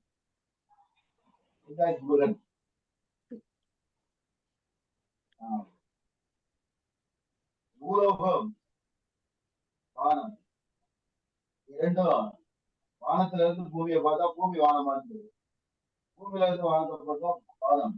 நம்ம ரெண்டையும் முடிச்சு போட்ட ஐயா சொல்ற கவிதைகள்ல மனிதம் விழுகிறது, மனிதம் காப்பாற்றப்பட வேண்டும் என்பதை அழகாக பதிவு செய்கிறார். தொடர் வார்த்தைகளாக அந்த வார்த்தைகளை அடுக்கி வைக்கிறார். இந்த கால ஜனரஞ்சக கவிதையை போல அந்த வார்த்தைகள் நறுக்கு தெரித்தாற் போல இல்லாமல் அதை ஒரு தொடராகவே வைத்து நாம் சொல்லக்கூடிய கருத்தை கடைசியாக கொண்டு மனிதன் காப்பாற்றப்பட வேண்டும் என்று வானம் கேட்டுக்கொள்வதாக முடிவு செய்கிறார். முத்துக்குமார் அவர்கள் தூர் என்ற தலைப்பில் ஒரு கவிதை எழுதியிருப்பார். அதை படிச்சுட்டே போனா ஏதோ ஒரு உரைநடை போலவே இருக்குது. ஆனா கடைசியில பாத்தீங்கன்னா அவங்க வீட்டு கிணத்துல தேடி எடுக்கிறாரு அவர் அப்பா. தொலைந்து போன ஒரு பொருளுக்காக, அதாவது அந்த கிணறு தூர்வாரப்படுகிறது. எப்பவோ தொலைந்து போச்சு வீட்டுல ஏதோ ஒரு பொருள். அப்ப வீட்டுல உள்ள வேலைக்காரையெல்லாம் போட்டு சண்டை போடுறாங்க, நீ எடுத்துட்ட வச்சுட்டு போயிட்ட போனாரு. ஆனா கடைசியில பாத்தீங்கன்னா அந்த பொருள் அந்த கிணத்துக்குள்ள கிடக்கிறது அப்பா தூர்வாரும் போதுதான் தூர்வாரும் போதுதான் தெரியும். அது அந்த பொருள் மட்டுமல்ல, வீட்டுல உள்ள பல பொருள் அதுக்குள்ள கிடக்கும். அப்ப கடைசியா அவர் சொல்லுவாரு, தூர்வாரப்பட்டது கிணறு தூர்வாரப்பட வேண்டியது கிணறு மட்டுமல்ல, மனங்களும் தான், மனித மனங்களும் தான் என்று சொல்லுவார். அப்ப கடைசியிலதான் அந்த வரியை வைக்கிறார். தூர்வாரப்பட வேண்டியது கிணறு மட்டுமல்ல, மனித மனங்களும் தான் சொல்லுவார். அதே போல ஒரு கவிதை தொடக்கத்திலிருந்து முடிவு வரை எங்குமே அந்த கவிதையினுடைய அந்த துணி தெரிக்காமல் இருக்கிறதே என்று நாம் ஏங்கி அதனுடைய வரிகளெல்லாம் பயணம் செய்து கொண்டு செல்கின்ற போது கடைசியில கொண்டு அதனுடைய தீர்ப்பை வைத்திருப்பார்கள் சில கவிஞர்கள். அதே போல நமது கவிஞர் அவர்களும் அந்த கவிதையை செய்கிற போது தொடராக கொண்டு சென்றிருக்கிறார். இன்னும் கொஞ்சம் அதை செம்மை செய்து கொண்டு வந்தால் கொஞ்சம் சிறப்பாகவே அமையும். அந்த மனிதன் காப்பாற்றப்படுவதற்கு அவர் வைக்கிற அந்த மனதிற்கு எனது பாராட்டுகளும் வரவேற்புகளும். இந்த மனிதம் என்று சொல்கிற போது நான் கல்லூரி காலகட்டத்தில் எழுதிய ஒரு கவிதையை நான் இங்கே நினைவுபடுத்த விரும்புகிறேன். என்று சொன்னால், கவிதை களத்திற்கு வந்து வாள் ஏந்தாமல் போர் செய்யாமல் போய்விட்டால் நானும் புறமெதுகு காட்டு ஓடியவன் போல ஆகிவிடுவேன் என்று இங்கே எண்ணிக்கொள்ள விரும்புகிறேன். அந்த கவிதையினுடைய தலைப்பு என்ன சொன்னா, மனிதம் பெருமை அல்ல. இது கல்லூரி அளவில் வைக்கப்பட்ட ஒரு கவிதை போட்டி. இந்த கவிதைக்குத்தான் நான் முதல் பரிசு பெற்றேன் கல்லூரி அளவில். நெல்லை முத்து என்று சொல்லக்கூடிய விஞ்ஞானி அதற்கான பரிசை விருதை எனக்கு வழங்கினார். அவருடைய ஆத்திசூடி, அறிவியல் ஆத்திசூடி என்ற கவிதை அவர் பாடப்புத்தகத்தில் இருக்கு. அப்ப அந்த தலைப்பை மதிய வேளையிலே கொடுக்கிறார்கள் மாணவர்கள் மத்தியில. உணவுக்காக சொல்கிற போது, உணவு இடைவெளிக்காக 1 மணி நேரத்தில் அந்த கவிதையை எழுத வேண்டும். விடுதிக்கு செல்லும் போதும் வரும்போதும் சைக்கிளிலே யோசனை செய்து கொண்டு செல்கிறேன். சாப்பிடும் போதும் யோசனை செய்கிறேன், வரும்போதும் யோசனை செய்கிறேன். வந்தவுடன் எழுத ஆரம்பித்து விட்டேன். கவிதை முதல் பரிசு பெற்றது என்று அந்த மாலையிலேயே வகுப்புக்கு செய்தி அறிவிக்கப்பட்டது.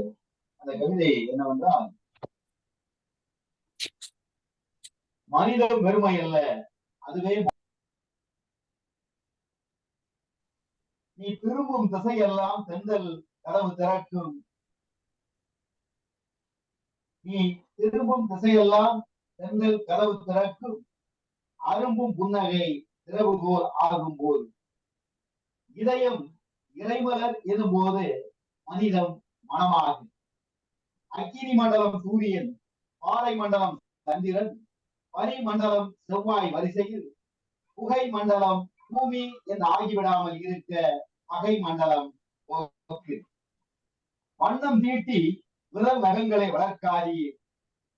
தனக்கு எதிராய் தற்கொலை படைகளை தனக்குள்ளே தானே தயாரிக்காதி. உயிரும் உடலும் ஒன்று கூடி பிறந்தவர்கள். இதில் ஒன்றுக்கு வழி என்றால் இன்னொன்று தானே துடிக்கும். உலகத்துக்கே பொது இது. ஒத்துக்கொண்டவர்கள் ஒப்பந்தம் செய்வார்கள். இனி நம் எல்லை வேண்டாம், இரும்பு வேலி இட வேண்டியது கரும்பு வேலி. சோதனைதான் உண்மையிலே சொர்க்க பூமிக்கு சுடுகாடு தேடுவதும் இன்னொரு பூமிக்கு ஏவுகணை விடுவதும் சோதனைதான் உண்மையிலே. வேதனையில் பகலவரின் கரணங்கள் பணி நிறுத்தம் செய்யும் முன் மனிதநேய கரணங்கள் மலரட்டும் கண்களில் மனிதம் பெருமை அல்ல என்று எழுதியுள்ளார். இந்த மனிதம் காப்பாற்றப்பட வேண்டும். அது கவிஞர்கள் கையில் தான் இருக்கிறது. அதை போல இங்கே வாய்ப்பு கிடைத்த ஐயா அவர்களும் மனிதன் காப்பாற்றப்பட தனது கவிதையிலே பதிவு செய்திருக்கிறார். வாழ்த்துக்கள், நன்றி. மிக்க மகிழ்ச்சி. அருமையான ஒரு 2 கவிதைகளை இந்த நேரத்திலே கேட்க என்றது. வாசுதேவன் சகோதரர் கூறியது அற்புதமான ஒரு கவிதைகள். கேள்விகளை கேட்டு வினாக்களை தொடுத்து பதிலையும் கேட்டு அவரை கூறி இதெல்லாம் பார்க்கும் பொழுது அது குறுகிய நேரத்திலே இப்பொழுது இந்த நிகழ்ச்சி ஆரம்பித்ததற்கு பிறகு அவர் எழுதிய கவிதை. பூலோகம் ஆனந்தத்தின் எல்லை என்ற கவிதை தான் அவர் கொடுத்திருந்தார். தலைப்பில் இல்லாத கவிதை, ஆதலால் தலைப்பை ஒட்டிதான் வேணும் அப்படின்னு சொல்லியிருந்தோம். அதற்காக அவர் எழுதியிருக்கக்கூடிய கவிதை ரொம்ப சிறப்பு. குறுகிய நேரத்திலே ஒரு நிறைவான கவிதையை நீங்கள் கொடுத்திருக்கின்றீர்கள். மிக்க மகிழ்ச்சி வாசுதேவன் சகோதரர் அவர்களே. ஐயா சொன்னது போல சில மாற்றங்களை செய்து கொண்டால் நிச்சயமாக கவிதை செதுக்கப்பட்டு தேவையற்ற அந்த சில பாகங்கள் உதிர்த்தப்பட்டு அற்புதமான ஒரு சிலையாக வடிவாகும். அப்படிப்பட்ட ஒரு சிற்பியாக தங்களை செதுக்கி இருக்கின்றார் அவர். மிக்க மகிழ்ச்சி. அதுபோல் ஐயா சொல்ற கவிதையிலும் புகை மண்டலம் பகை மண்டலம் அப்படின்னும் பொழுது அவர் நல்ல ஒரு எவ்வளவு மாசு அடைந்திருக்கிறது. அதனால் பூமி ஒரு புகை மண்டலமாகி இயற்கைக்கு விரோதமான பகை மண்டலமாக மாறிவிடக் கூடாது என்கின்ற அவருடைய மனிதநேயம் தெரிகிறது. அதே போல் ஒத்துக்கொண்டால் ஒப்பந்தங்கள் செய்து கொள்ளலாம்ன்றது எவ்வளவு அற்புதமான விஷயம் பாருங்க. ஒத்துக்கலன்னா ஒப்பந்தமே வர முடியாது. திரும்பியும் அப்படியே பகைச்சிட்டு நிக்க வேண்டியதுதான். அதனால அது ஒரு அற்புதமான விஷயம்.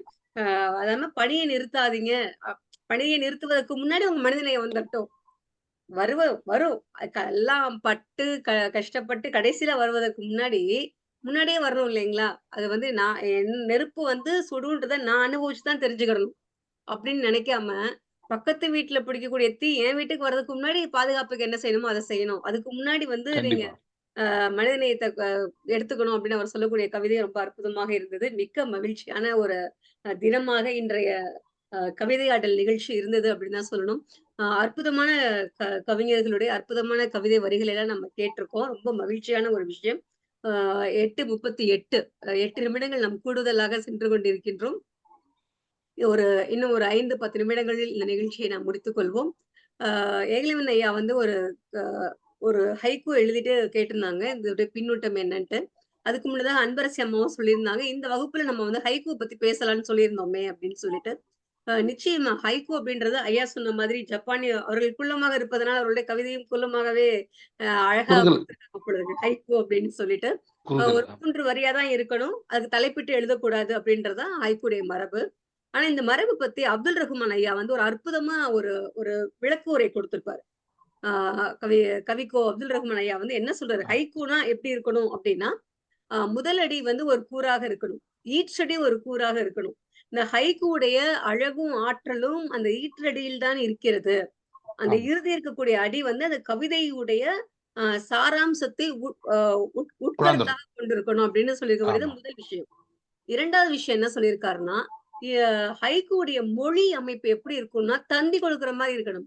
தந்தி மொழி மாதிரி. தந்தியில வந்து நம்ம நிறைய போட்டோம்னா எக்கச்சக்கமா பணம் கட்ட வேண்டியதா இருக்கும். அதனால ஆமா எந்த அளவுக்கு நம்ம சுருக்கமா சொல்லுவோமோ, சுருக்க சொல்லி விளங்க வைத்தல்னு நம்ம இலக்கணத்துல படிச்சிருப்போம் இல்லைங்களா? அது ஆமா மாதிரி வந்து ஒரு சுருக்கமான ஒரு மொழியாக இருக்கணும். அதுவும் அந்த ஊழல் சதையற்ற மொழியாக இருக்கணும்னு வேற அவர் சொல்றாரு. இந்த வரிகளை எடுத்து இப்ப ஒரு 4 இந்த 2 வார்த்தை இருக்குன்னா, இத எடுத்துட்டோம்னாலும் பொருள் தருது அப்படின்னா, அதுதான் இருக்கணும் அப்படின்னு சொல்லிட்டு. அதுதான் ஆமா 2வது விஷயம். 3வது விஷயம் என்ன சொல்றாருன்னா, உயிர் நாடியான அந்த ஈற்றடியில தான் ஆற்றல் மிக்க வார்த்தை வெளிப்பாட்டிற்கான பெயர்ச்சொல் இருக்கணும் அப்படின்ட்டு. 3 கண்டிப்பா அடி தான் ஹைக்கூ இருக்கணும். இந்த முதல் 2 அடிகள் சொல்லக்கூடிய கருத்தை 3வது அடி வந்து சொல்லணும். அது பெயர்ச்சொல்லாக இருக்கணும் அப்படின்னு சொல்றாரு. இந்த 3 ஆமா அடிகளுடன் இருக்கக்கூடியது தான் இந்த ஹைக்கூ அப்படின்ட்டு. இது ரொம்ப 3 அடிகள் தானே! அப்ப எல்லாருமே எழுதிறலாமே! அப்படின்னு ஈஸியா எல்லாரும் எழுதிட்டு இருக்காங்க. வாய்ப்பே கிடையாது. ரொம்ப கஷ்டம் அது. ஆமா புது கவிதை எழுதுவதை விட மிகவும் கடினமானது எதுன்னு பார்த்தீங்கன்னா, ஹைக்கூ எழுதுறது. குறுங்கவி ஆமா இவர் நெல்சன் மண்டேலான்னு நினைக்கிறேன். அவர் பேசுறப்போ சொன்னாங்களாம், இன்னைக்கு சாயங்காலம் நீங்க பேசணும். கொஞ்சம் பேச வர முடியுமான்னு கேட்டதுக்கு, "இன்னைக்கே வா! அதெல்லாம் ரொம்ப கடினங்க. எனக்கு பேசணும்னா 1 மாசத்துக்கு முன்னாடி நீங்க சொல்லணும்." அப்படின்னு சொன்னாங்களாம். ஏன் ஆமா அப்படின்னு கேட்டதுக்கு, "நான் 1 மணி நேரம் பேசணும்னா, இப்ப நான் பேச ஆரம்பிச்சுருவேன். ஆனா நீங்க கொடுக்கக்கூடிய நேரம் 5 நிமிடங்கள். 5 நிமிடங்கள் மட்டும் தான் நான் பேசணும் அப்படின்னா, எனக்கு வந்து கிட்டத்தட்ட ஒரு அட்லீஸ்ட் ஒரு 20 நாளாவது எனக்கு தேவைப்படும். 5 நிமிஷம் பேசுறதுக்கு. இப்ப தேவையான வார்த்தைகளை எடுத்து பேச முடியும் அப்படின்ட்டு. காரணம் என்ன? அதே மாதிரி தான். நெறைய எழுதுவது வந்து கிடையாது. சொன்னா அப்படி நறுக்கு தெரிச்ச மாரி அப்படி சுல்லுன்னு சொல்லணும். அதுதான் ஹைக்கூ. எல்லாரும் ஆமா ஈஸியா வந்து அது இருக்கும்னு நெனைக்கிறாங்க. ஆனா ஹைக்கூ வந்து எழுதுவது ஈஸியே கிடையாது. வாய்ப்பே இல்லை. ஆமா ரொம்ப சாராம்சத்த மட்டுமே அந்த உட்பகுதிய மட்டுமே யாரு உணர்ந்து கொள்கிறார்களோ, தெரிந்து கொண்டவர்களால் ஹைக்கூ எழுத முடியாது. அறிந்து கொண்டவர்களால் ஹைக்கூ எழுத முடியாது. புரிந்து கண்டிப்பா கொண்டவர்களால் ஹைக்கூ எழுத முடியாது. ஆனா யார் அதை உணர்ந்து கொள்கிறார்களோ அவர்களால மட்டும் ஹைக்கூ செயல்பாட்டுடன் ஆமா. கண்டிப்பா அது மாதிரியான ஒரு அற்புதமான ஒரு விஷயமா இருக்கு. ஒரு சில உதாரணங்கள் நம்ம சொல்லணும்னா, அ "நீள் இரவில் தனி பயணம்" முதல் வரி. ம் "நீள் இரவில் தனி பயணம்" 2வது வரி பாருங்க. "கூடவே வருகிறது" 3வது என்ன? இது மட்டும் தான் அதுக்கு பதிலா இருக்க முடியும். அப்படின்றது தான் 3வதா வரணும். எது வேணாலும் பதிலா இருக்குன்றது 3வது வழியா வரக்கூடாது. நம்ம ட்ரெயின்ல போயிட்டு இருக்கோம். ஜன்னல் ஓரமா உட்கார்ந்து பார்த்துட்டே போறோம். தனியா போயிட்டே இருக்கோம். ஆனா கூடவே ஒண்ணு வந்துட்டு இருக்கோம். அது என்னது? மரம். நிலா. வானம். அதுதான். நிலா அவ்வளவுதான். நிலா அதுதான் வானத்து நிலா. நிலா. அதுதான் 3வது. நம்ம முன்னாடி சொன்னோம் பாத்தீங்களா? ஹைக்கூக்கு வந்து தலைப்பு இருக்கக்கூடாதுன்னு சொன்னோம் இல்லைங்களா? இதுதான் தலைப்பு. 3வது அடி இருக்கு இல்லையா? அதான் அந்த பெயர்ச்சொல்லா வரும்னு கவிக்கோ சொன்ன மாதிரி, "நீள் இரவில் தனிப்பயணம்" அடுத்த வரி. "கூடவே வருகிறது" 3வது என்ன? அதற்கான பதில் வந்துரணும். நிலா "வானத்து நிலா" வேற எதுவும் வந்துரக்கூடாது. வேற எதுவும் அப்படி இருக்கக்கூடியது தான் ஒரு சிறப்பான ஒரு அது ஹைக்கூ. மட்டும்தான் எழுதியிருக்கிறேன். ஆமா. இப்போ அதே மாரி தான் சொல்லுவாங்க. "அடகு வைக்க முடியுமா?" அம்மாவின் காதில் 3வது என்ன? தங்கத்தோடா இருந்தா அடகு வச்சுருவாங்க. ஏன்னா அப்படிதான் நெறைய பேர் படிச்சிருக்காங்க. கண்ணுல, காதுல, கழுத்துல இருக்கிறதெல்லாம் கழட்டி குடுத்து தான் அடகு நெறைய வைக்க பேர் முடியுமா? படிச்சிருக்காங்க. அடகு வைக்க முடியுமா? அம்மாவின் காதில் 3வது வரிசை 3வது வரி. தொடப்பு குச்சி. ஏற்கனவே காதுல தோட்ட கம்மல கழட்டி குடுத்து அடகு வச்சாச்சு. இப்ப என்ன இருக்குன்னா, தொ ஒ அந்த அவன் படிச்சு பெரியவனாகி தன்னுடைய தோட்டம் வந்து மீட்டு குடுப்பான் அப்படின்ற நம்பிக்கையில ஓட்ட தூந்துறக்கூடாதுன்ட்டு தொடப்பங்குச்சிய கண்டிப்பா அப்படியே அதை போட்டு வச்சிருப்பாங்க. ஆமா இது பண்ணி சொருகி வச்சிருக்காங்க காதுல. அதனால அவங்க கேக்குறாங்க, "அடகு வைக்க முடியுமா? அம்மாவின் காதில் 3வது தொடப்பு குச்சி." இதுதான் அவர்கள் எவ்வளவு ஒரு வறுமையையும், தம் பையன் மேல வைத்திருக்கக்கூடிய எதிர்பார்ப்பையும் சொல்லுது. இது மாதிரி வந்து அந்த 3வது வரியாக இருக்கணும். இதெல்லாம் நெறைய ஹைக்கூ கவிதைகள் இருக்கக்கூடிய விஷயம். சிறப்பு. ஆமா. இப்போ இப்போ நீங்க வந்து ஒண்ணு சொல்லியிருந்தீங்க இல்லைங்களாய்யா? ஆமா இப்ப அத நம்ம சொல்லணும்னா, ஆ முதல் வரி வந்து என்ன சொல்றீங்க? "திக்கெங்கும் திகட்டாது." ஆமா 2வது வரி திக்கெங்கும் திகட்டாது புகட்டுவது புகட்டுவது காற்று. 3வது காற்று. இப்ப இந்த ஆமா திக்கெங்கும் திகட்டாது புகட்டுவது அப்படின்னு நீங்க குடுக்குறதுல, இப்ப காற்று தவிர வேற என்னலாம் பொருத்தி பார்க்கலாம்னு யோசிச்சு பாருங்களேன். இசை கூட சொல்லலாம்ல. இசையும் சொல்லலாம். அப்போ நம்ம இது வந்து என்ன சொல்வதுன்னா, குறையாக நான் சொல்லலைங்கயா. ஒரு சின்ன கல்வி. இதுதான் அதாவது ஒண்ணு இல்ல சொல்லுங்கம்மா, சொல்லுங்க. ஐயா அப்படின்ற சொல்லுங்க மாதிரியான ஒரு சொல்லுங்க. விஷயங்கள் தான், மற்றபடி இல்ல. சோ இது மாதிரி வந்து நீங்க தெரியல, ஐயா நான் தமிழ் ஐயா வேணா புரிந்த கேட்டு பாருங்க. எனக்கு அதெல்லாம் ஆமா கோபமே வராது எப்பயுமே. இல்ல எனக்கு புரிந்த புரிதல் படி நான் சொல்றேன். தென்காசி ஐயா வந்து முருகன் ஐயா வந்து சொல்லட்டும், நானும் தவறா சொல்லுங்கம்மா, சொல்லுங்கப்பா, நான் திருப்பி சொல்லுங்க. இப்ப வந்து அந்த இடத்துல வந்து இல்ல காற்று அதெல்லாம் ஒண்ணும் பதிலா இல்லப்பா, வேற சொல்லுங்க. எல்லா பொருளையும் நம்ம போட்டு பார்க்கலாம். இப்ப இசை வருது, இது மாதிரி ஓசை வருது, இதெல்லாமே எல்லா இடத்துலயுமே கேட்கக்கூடிய ஒரு விஷயமாக இருக்கும். அப்போ இது மாதிரி இல்லாம இதுதான் அப்படின்னு பளிச்சுன்னு அந்த இந்த சொல்லுவாங்கல்ல, பொட்டுல பட்ட மாதிரின்னு சொல்லுவாங்க இல்லையா, அது மாதிரி இருந்தது அப்படின்னா இன்னும் சிறப்பாக இருந்திருக்கும். புரியல பட்ட மாதிரி. பொறியில பட்ட மாதிரி பாத்தீங்களா, புடிச்சிட்டீங்க. இந்த மாதிரி பிடிக்கணும், அவ்வளவுதான். அப்படி சொல்லும் பொழுது அது வந்து ஒரு ரொம்ப ஒரு தரமான ஒரு ஹைக்கூவாக இருக்கும் அப்படின்றதுதான் ரொம்ப சிறப்பு. எழுதிக்கிட்டு நீங்க சொன்னதையும் எழுதிட்டு. இன்னும் இது கூட சொல்லுவாங்க, புதுமை தமிழ் நெஞ்சன்னு ஒருத்தர் சொல்லியிருப்பாரு, சாகவே இல்லை சாதி சண்டையில். 3வது வரி என்னவா இருக்கும்னு நினைக்கிறீங்க? முதல் வரி சாகவே சாகவே இல்லை, இல்லை சாதி. 2வது வரி சாதி சண்டையில், 3வது சாதி. சொல்லுங்க. சாதிகள். சாதி. சாகவே இல்லை சாதி சண்டையில் சாதி. மனிதன் தான் செத்துக்கிட்டு இருக்கு, சாதி சாகவே இல்லை. எவ்வளவு ஒரு அருமையான ஒரு விஷயம் பாருங்க, அவர் எடுத்து கொடுத்திருக்காரு. இதுதான் ஹைக்கூவுடைய விஷயமே, இதுதான். குறுக தரித்த குரல்னு சொல்லுவாங்க, அணுவை தொலைத்து 7 கடல் போட்டி. இதெல்லாம் ஜப்பானுக்கு கண்டுபிடிச்சதா சொல்றாங்க. நம்ம திருவள்ளுவர் அப்ப எழுதி வச்சுட்டாரு 2 அடியிலேயே. ஆமா இந்த மாதிரி வந்து நறுக்குன்னு இருக்குன்னு பாருங்க, எவ்வளவு ஒரு விஷயமான ஒரு அற்புதமான விஷயம் பாருங்க. சாகவே மாற்ற முடியாது. சாதி சண்டையில் சாதி.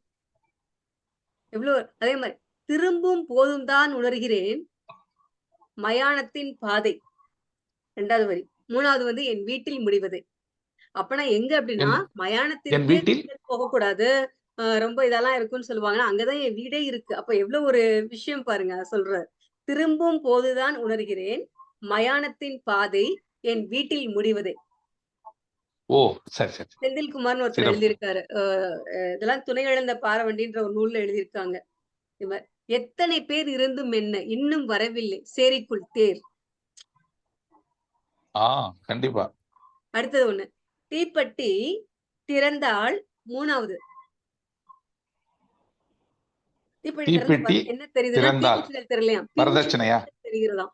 இந்த சிவகாசியில வந்து சின்ன குழந்தைகள் அந்த தீ இறந்துட்டாங்கல்ல, இறந்துட்டாங்க இல்லைங்களா, அந்த டைமிங்ல எழுதக்கூடிய ஒரு இது கனையாளியில ஒரு மிகப்பெரிய பரிசை பெற்றது.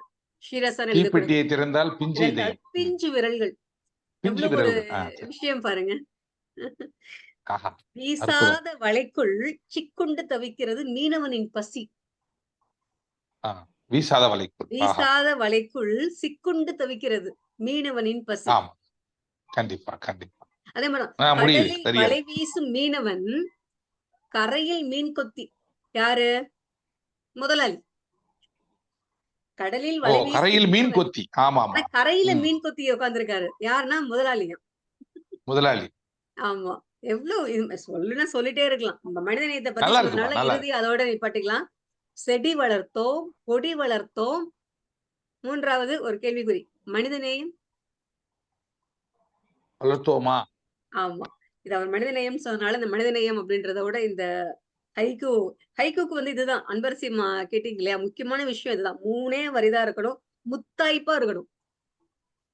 இவர் சொன்னாரு என்ன, பொறியில பட்ட மாதிரியா, பொட்டுல பட்ட மாதிரி, பொறியில பட்ட மாதிரி அப்படி இருக்கணும். அவ்வளவுதான். 3 வரிதான். அந்த கவிதைக்கு தலைப்பெல்லாம் கிடையாது. அந்த 3வது வரியே அந்த கவிதையை வந்து சொல்லணும் என்ன அது அப்படின்ட்டு.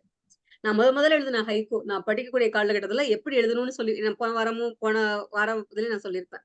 எனக்கு அப்ப தெரியாது எழுதுறதுலாம் எப்படின்னு தெரியாது. அப்ப சொல்லிக் கொடுத்த வகுப்பின் படி எழுதினது. வானத்தில் யார் தெளித்த சுண்ணாம்பு துளிகள். அவ்வளவுதான். நட்சத்திரங்கள் அப்படின்றதுக்கு வானத்தில் யார் தெளித்த சுண்ணாம்பு துளிகள் நட்சத்திரங்கள். இதை நான் எழுத முதல் ஹைக்கூ. அதுக்கப்புறம் அப்ப அது ரொம்ப கஷ்டமா இருக்குப்ப, ரொம்ப யோசிக்க வேண்டியதா இருக்கு அப்படின்னு நினைச்சிட்டு நம்ம விடக்கூடிய ஒரு விடயமாகவும் அது இருந்தது. ஏன்னா அந்த அளவுக்கு வந்து ஒரு ஈஸியா எழுதிடலாம் புது கவிதைகள். மனசு வச்சோம்னா டக்கு டக்கு எதுகை மோனைய போட்டு இப்ப அப்படி போட்டியா, விரல்னு போட்டியா, இப்ப கரால் அப்படி போடு அப்படின்னு சொல்லிடலாம். ஆனா ஹைக்கூ வந்து அப்படி கிடையவே கிடையாது. அது வந்து அந்த உயிர் நாடி. உடம்பு வந்து, ஆனா அந்த உயிர் எங்க இருக்குன்னு தெரியாத மாதிரிதான் ஹைக்கூ வந்து ஒரு அற்புதமான ஒரு விஷயம். இந்த வாட்டி வந்து நீங்க என்ன பண்றீங்க, இந்த தலைப்பெல்லாம் கிடையாது. இந்த வாரத்திற்கு 5 ஹைக்கூ ஒவ்வொருத்தவங்களும் யாராலும் 5 ஹைக்கூ எழுதணும். நீங்களே உங்களுக்கு தோன்றிய ஒரு விடயத்தை வைத்து எழுதுறீங்க. அந்த 3வது வரி நம்ம இருக்கு பாத்தீங்களா, அது வந்து அந்த முதல் 2 வரியுடைய பொருளாக இருக்கும். சாராம்சமா இருக்கணும். ஆமா. அந்த 3வது வரிக்கு வந்து நம்மளுக்கு தெரிஞ்சிடணும். என்ன சொல்ல போறாங்கன்ட்டு. அது மாதிரியான ஒரு கம்பீரமான ஒரு ஹைக்கூவை எதிர்பார்க்கிறோம் அடுத்த வாரம். பெயர் சொல்ல முடியணும். அது மட்டும் ஆமாங்க. பெயர் சொல்ல முடியணும். இது வந்து கவிக்கோ அப்துல் ரஹ்மான் ஐயாவுடைய அந்த 3 அ அ விதிமுறைகள் அவர் சொல்லியிருக்காரு. எப்படி எழுதணும்ன்றதுக்கு அதுக்கான ஒரு விஷயம். அடுத்த வாரம் வந்து அம்மா ஒரே ஒரு வேண்டுகோள்மா. மரபு கவிதை எப்படி எழுதுவது என்று ஒரு 2 நிமிஷம். சொல்லுங்க ஐயா. சொல்லுங்க ஐயா. 2 நிமிஷம் எனக்கு நான் அந்த உங்கள் சார்பாக நான் கொடுத்த தலைப்புக்கு நான் எழுதிய கவிதையை மீண்டும் ஒரு முறை நான் இந்த படிச்சிடுறேன் அப்படின்னு சொல்றேன். ஏற்கனவே நம்ம குழுமத்துக்காக நான் படிச்சுட்டேன். சரிங்க. அந்த என்னது காற்றே கவலைப்படாதேன்றது நான் கொடுத்த தலைப்பு இல்லையா? ஆமாங்க. அதை நான் எழுதிட்டேன். அதனால உங்கள் முன்னாடி அதை சமர்ப்பிக்கணும்ன்ற ஒரு ஆசை இருக்குது. படிச்சிடுங்க. படிச்சிடுங்க. 2 நிமிஷத்துல நான் படிச்சிடறேன். கோச்சிக்காதீங்கம்மா. பரவாயில்லைங்க. படிங்க. ஒண்ணும் இல்ல 8:50 பசிக்கிற நேரம். 2 நிமிஷத்துல முடிச்சிடறேன். 2 நிமிஷம் தான். தாராளமா படிங்க, படிங்க, படிங்க. வணக்கம், வாழ்க வளமுடன். உளுந்தூர்பேட்டை முத்தமிழ் சங்கத்திலிருந்து ஏகலைவன். காற்றே கவலைப்படாதே. பேரண்ட வாசிப்பாளர்களின் அகண்ட உயிர் திரவம் பேச்சுக்கு பேச்சு மூச்சாகி முட்டு கொடுக்கும் கொடையாளி நீதானே. காற்றே கவலைப்படாதே. யாராலும் வெறுக்கப்பட மாட்டாய். ஆனாலும் எல்லோரையும் நீ வெறுத்தால் நிலைப்பது நீ மட்டும் தானே. காற்றே கவலைப்படாதே. அரிதாரம் பூசாத அரூபி ஆனாலும் பரிகார தேடல்களில் நீதானே மூலவன். பூமியை அடைக்காக்க அனுமதி கொண்டவன். அதுவே நீ தந்த அளப்பரிய அன்பளிப்பு. காற்றே கவலைப்படாதே. தேவையை தேடிக்கொள்ளும் சுயநலக்காரன் நீ. ஆனாலும் வாழ்வோரின் வாட்டம் உணர்ந்தவன் நீ. வற்றாத வரம் பெற்றாலும் சீற்றமே பயம். ஆயினும் காற்றே கவலைப்படாதே. வேதியியல் ரசவாதத்தால் கலங்கப்பட்டு கண்ணீர் விடுவதை நான் அறிவேன். சாய கழிவுகள் உன்னையும் காயப்படுத்தும் நான் அறிவேன். கலங்காதே. மர விதைகள் சினைபெருக்க பச்சை நிழல் உன்னை புதுப்பிக்கும். காற்றே கவலைப்படாதே. பிரிய மனமில்லை, பிரிக்கும் எண்ணமும் இல்லை, வேறு வழி இல்லை. செயற்கை சிசுவை உண்டாக்கிய நாங்கள் உன்னையும் ஆக்கிக் கொள்வோம். ஆம், நீயும் ஒரு நாள் நின்று விட்டால். ஆயினும் காற்றே கவலைப்படாதே. உலகம் உன்னை உதராது. நீ இல்லாத உயிர்கள் வாழ்வதும் இல்லை. நீ வெறுத்தால் அவைகள் தழைப்பதும் இல்லை. ஆம், காற்றே கவலைப்படாதே. உனக்கு எங்கும் மரணம் இல்லை. நன்றி, வணக்கம், வாழ்க வளமுடன். கவிக்கடல் ஏகலைவன். மகிழ்ச்சி, மகிழ்ச்சி. அற்புதமான வரிகள். இன்னும் சொல்ல போனா நீங்க அந்த எழுதிய பூமியின் பாரமும் குறுகி இருந்தாலும் ஒரு சிறப்பான கவிதை, அதுவும் நீங்கள் பதிவிட்டிருந்தீங்க. மிக்க மகிழ்ச்சி. தென்காசி ஐயா தன்னுடைய பின்னூட்டத்தை கொடுத்தவுடன் இது நிகழ்வு அனைதை முடித்துக் கொள்வோம். சரி, வாருங்கள் ஐயா. முருகன் ஐயா.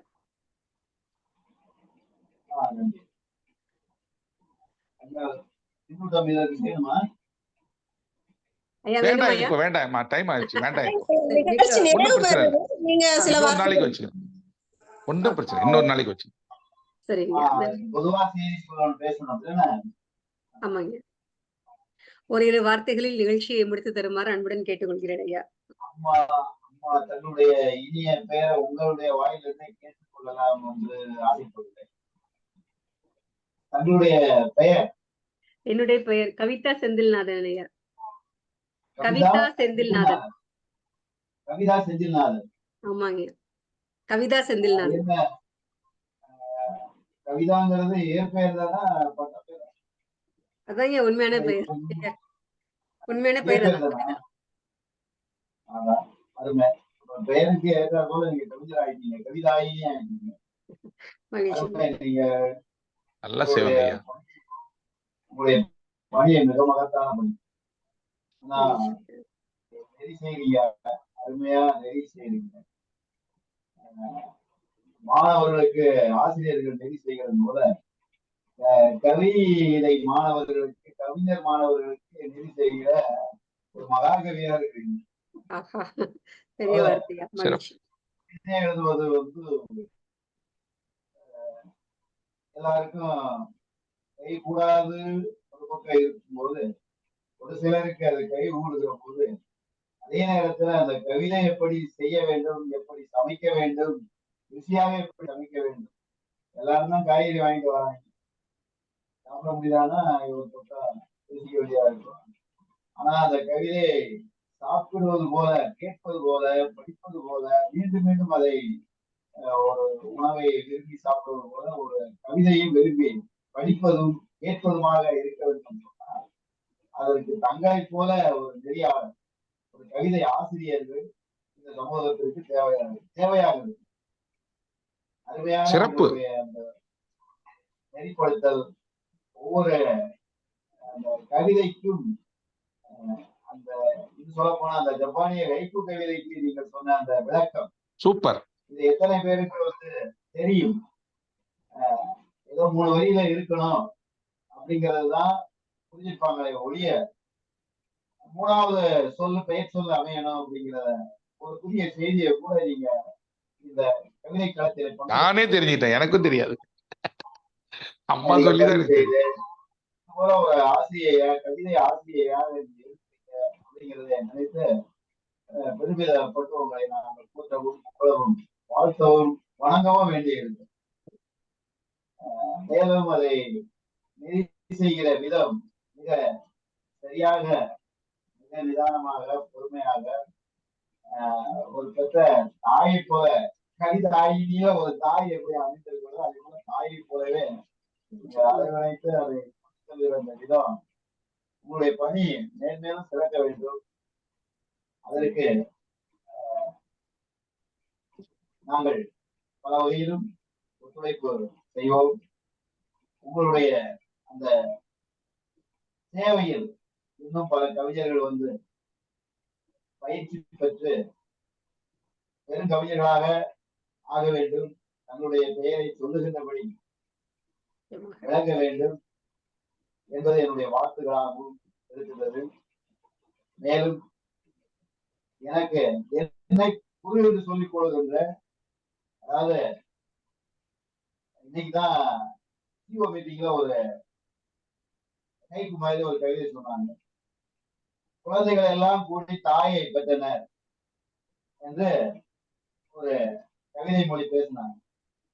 அதே போல இங்கே ஒரு முரணாக வயதில் மூத்த என்னை குரு என்று சொல்லிக்கொண்டு எனக்கு புகாரம் செய்து கொண்டிருக்கிறார் ஒரு பெருங்கவிஞன், கடல் கவிஞன், காற்று கவிஞன், வானக்கவிஞன், நெருப்பு கவிஞன், நீர் கவிஞன். ஐயா போது ஐயா, வேணாம் ஐயா. அது நேரே இல்லாமல் பல கலைகளை கற்றுத் தேர்ந்த பெற்று பெருமுகள் எழுது கொண்டிருக்கின்ற அந்த பெயருக்கு ஏற்றால் போல ஏகலைவன் என்ற பெயரை வைத்துக் கொண்ட ஒரு புதிய காலத்தில் தமிழகத்திலேயே பெரும் பெயர் பெறுகிற அளவிற்கு அது தங்களுடைய குடும்பத்தில் வந்து சேர்ந்து இன்னும் அவர் தன்னுடைய புகழுடைய அந்த சிறகை வானத்தில் பகுதிக்கு மேல சிறகடித்து விட்டார் என்றுதான் நான் எண்ணி பெருமிதம் அடைகின்றேன். ஒரு தாயை போல, ஒரு தந்தையை போல பிள்ளைகள் அடிக்கின்ற அந்த வான நோக்கி அந்த சிறகு உயரத்தை நினைத்து பெருமிதப்படுவதை போல நான் கொண்டே இருக்கலாம். அவருடைய அந்த கவிதை புது கவிதையா மரபு கவிதையா என்று சொல்வதற்கு இடையில அதுவும் ஒரு மரபு கவிதை சார்ந்துதான் நான் என்ன சொல்றேன். ஏன்னு சொன்னா மரபு கவிதையில செந்தொடை என்று சொல்கிறார்கள். செந்தொடை எதுகை மோனை ஏய்வு எதுவுமே இல்லாமல் அந்த இயல்பான சொற்களில் பொருள் நயம் உடைய அந்த கருத்து தெரிவு மிக்க அழகான கவிதையை படைக்கப்படுவது செந்தொடை என்று சொல்கிறார். அந்த நடையே ஐயாவுடைய கவிதைகள் அவருடைய கவிதைகளால் நமது இந்த சென் எக்ஸஸ் குழுமம் பெருமை அடையும், புகழடையும் என்பதிலும் ஐயமில்லை. தமிழே போதும். மேலும் ஐயா இளையா, கவிஞர் இளையா அவர்களுடைய பேச்சை நான் சென்ற முறை கேட்டேன். குடும்பத்தில் இணையாமலே ஐயா அவர்கள் முன்னாடி இருந்து நான் நூலகத்திலிருந்து கேட்டுக் கொண்டிருந்தேன். தங்களுடைய பேச்சையும் நான் கேட்டுக் கொண்டிருந்தேன். ரொம்ப சிறப்பாக இருந்தது ஐயா இளையா அவர்களுடைய அந்த பேச்சும் அந்த புலமை மிக்க அந்த முகத்துடன் பேசக்கூடிய, அருமையாக கையாளக்கூடிய அந்த ஆளுமை மிக்க கவிஞர்களை இந்த சென் எக்ஸஸ் குழுமம் பெற்றிருக்கிறது. இதில் நானும் இணைவதற்கு ஒரு அரிய வாய்ப்பை இறைவன் நல்கியிருக்கிறான் என்பதை நினைத்து பார்க்கிற போது உண்மையிலே எனக்கும் ஒரு புதிய ஒரு உலகம், ஒரு புதிய ஒரு பாதை, ஒரு புதிய ஒரு சொர்க்க பாதை திறந்திருக்கிறதோ என்று ஆண்டவன் திறந்து வைத்திருக்கிறாரோ என்று எண்ணி இருமுறை அருமையான எத்தனையோ ஊடகங்கள், கவிதை ஊடகங்கள் இருந்தாலும் நமது ஊடகத்துக்கென்று ஒரு தனி பெருமை வாய்க்கும். இன்னும் பல கவிஞர்கள் நம் குடும்பத்தில் வந்து இணைவார்கள். கண்டிப்பா வருவாங்க, நிச்சயமா வருவாங்க. புகழ் பெறும் நமது சென்ட் நெக்ஸஸ் குடும்பம் என்று வாழ்த்தி விடைபெறுகிறோம். வணக்கம் ஐயா, மிக்க மகிழ்ச்சி.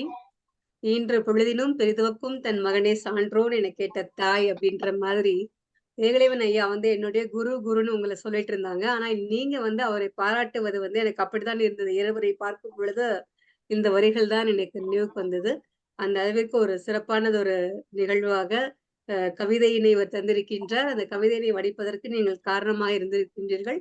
உங்களுக்கு ஏகலைவன் ஐயா எப்படிப்பட்ட மாணவர்? ஏகலைவன் ஐயா மாதிரியான ஒரு மாணவரா, இல்லை தங்களிடம் கற்றுக்கொண்ட மாணவரா? பல ஏகலைவன்கள் யூடியூப் வழியாக உங்களுடைய உரையாடல்களை கேட்டு கவிஞர்களாக ஏகலைவன் ஐயா போன்ற கவிஞர்களாக உருவாவார்கள் என்ற நம்பிக்கையில் இன்றைய நிகழ்வானதை முடித்துக் கொள்ளலாம் என்று எண்ணுகின்றேன். நிச்சயமாக அடுத்த வாரம் நாங்கள் பதிவை விட்டு விடுகின்றோம். மரபு கவிதைக்கு தயாரா? 30 நாளில் கவிதை தங்களுக்கு இடையூறுக்கு மன்னிக்கவா? சொல்லுங்க. தங்களை பார்த்த உடனே ஐயா ஏகலைவன் ஐயாட்ட கேட்டேன், கல்பனா சாவ்லா வந்து நான் கல்பனா சாவ்லா மாதிரி இருக்கிறாங்க அப்படின்னு நினைச்சு நான் சந்தோஷப்பட்டேன். அவங்க சொன்னாங்க பள்ளிக்கூடத்துல பேசுறோம் அவங்களை பத்தி, பள்ளிக்கூடத்துல சொல்றாரு அவரு, நான் அந்த பதிவை பார்த்தேன், அம்மா வந்து கல்பனா சாவ்லா மாதிரி இருக்கிறாங்க. நான் எப்படி வந்து சொல்றது, அதை சொல்லக்கூடாது இல்லையா? அதனாலதான் இப்ப அவர் நேரடியா சொல்றதுக்கு வாய்ப்பு கிடைச்சிச்சு. இல்லைங்க, அப்படிலாம் இல்லைங்க. அப்படியே அந்த பேசுறப்ப கூட 10வது வகுப்பு பாடப்புத்தகத்தோட கருணாசனுடைய கட்டுரை உண்மையிலே அவங்க விண்வெளியில சாதனை செஞ்சாங்க. கவிதை வழியில சாதனை இன்னைக்கு நெறியாளிகை என்னுடையது இல்லைங்க, கவிஞர் இதயா சகோதரருடையதுதான். அவருடைய மச்சான் வந்து முந்தானைத்து அவர்கள் மவுத்தானதுனால இன்று வர முடியலன்னு நினைக்கிறேன். நான் அப்படிதான் எடுத்துக்கிறேன். இல்லைன்னா அவர் செய்ய வேண்டிய நெறியாளுகை இந்த நிகழ்வு. அவர் வரல அப்படின்னு தெரிஞ்ச உடனே தேன்மொழி அம்மாட்ட சொல்லியிருந்தேன், நீங்க பண்ணுங்கன்ட்டு. அவர்களும் பாதி செய்து கொண்டு கோவிலுக்கு சென்று விட்டார்கள். இது திடீரென்று உங்களுக்கு எல்லாம் பிரியாணி கொடுக்கலான்னா திடீர்னு வேற வழி இல்லாம உப்புமா கொடுத்த மாதிரி தான் இன்னைக்கு என்னுடைய நெறியாளுகை இருந்தது. அதெல்லாம் இல்லப்பா, அதெல்லாம் சிறப்பா இருந்தது, ஒன்னும் பிரச்சனை இல்லை. ஏனெனில் நான் ஒருவர் ஏற்பாடு செய்திருக்கிறோம் என்றால் அவர் முழுக்க அவரிடம் நான் கொடுத்து விடுவேன். இடையில நம்ம கூறு சரியாக இருக்காது என்ற காரணத்தினால் கவிஞர் இதயா அவர்களோ மற்றவர்களோ நெறியாளுகை செய்யும் பொழுது என்னுடைய பின்னூட்டத்தை கூட அவர்கள் கேட்டால் ஒழிய கவிதமா சொல்லுங்க அப்படின்னு சொன்னா மட்டும்தான் நான் சொல்லுவேன், என்ன சொல்லக்கூட மாட்டேன். ஆனா இன்று வந்து நாம் நெறியாளுகையை செய்ய வேண்டும் என்பதால் என்னுடைய கருத்துக்களையும் இன்று நான் தெரிவிக்க வேண்டிய சூழல் இன்று ஏற்பட்டிருந்தது. நல்லது. மணி 9:02 மாறிவிட்டது. நிமிடங்கள் அதிகமாக சென்று விட்டன. பரவாயில்ல, இது நம்மளுடைய கவிதாகத்தின் வெளிப்பாடாக நாம் கருதி கொள்ளலாம். ஆனாலும் கவிதாகமாக இருந்தாலும் நம் வீட்டில் இருக்கிறவர்களுக்கும் பசிக்கும் அல்லவா? அதனால் நாம் சென்று சமைக்க வேண்டும். அன்பரசி அம்மையாரும் அதற்காக தான் காத்து கொண்டு இருக்கிறார்கள் என்று எண்ணுகின்றேன். அதனால் அடுத்த வாரம் சரியாக 7 மணி அளவில் இந்த நிகழ்ச்சியானது துவங்கி 8:30 நிறைவடைய வேண்டும் என்ற நம்பிக்கையுடன் இன்று நாம் அனைவரும் விடைபெறுவோம். மீண்டும் கவிதையாடல் நிகழ்வு குறித்து அடுத்த வாரம் வெள்ளிக்கிழமை அன்று நாம் சந்திப்போம். கவிஞர் தென்காசி முருகன் ஐயா அவர்கள் எப்படி மரபு கவிதை எழுதுவது என்ற வகுப்பினை 45 நிமிடங்கள் முதற்கொண்டு 1 மணி நேரமாக அவர்கள் எடுப்பார்கள். முதலில் அந்த நிகழ்வை நாம் வைத்துக் கொண்டு பின்னர் நம்மளுடைய ஹைக்கூ கவிதைகளை பற்றிய இதை நாம் செய்வோம். மீண்டும் நாளை நிகழ்ச்சியாக நீங்கள் கேட்டவையில் இடம்பெறக்கூடிய கருத்து தமிழ் மொழி. சென்ட் நெக்ஸஸ் கலை மற்றும் கலாச்சார மன்றத்தின் மாபெரும் ஒருங்கிணைப்பாளர், அமைப்பாளர் தமிழ்ச்செல்வி அவர் அம்மையாருடைய 33வது திருமண நாளை முன்னிட்டு அவருடைய பெயர்களுடைய தமிழ் என்பதை மையமாக வைத்து நீங்கள் தமிழே அழகிய மொழி, அதுதான் நாளை 7 மணி அளவில் நிகழ்ச்சி தொடங்கும். அதனால் 6:55 மணி அளவில் நாம் இணைவோம் என்று கூறிக்கொண்டு விடைபெறுகின்றேன். அனைவருக்கும் நன்றி, வணக்கம். கவிஞர் நன்றி, நன்றி, அனைவருக்கும் நன்றி, வணக்கம், வாழ்க. நன்றி, வணக்கம். வாழ்க வளமுடன், வாழ்க நலமுடன். சரி.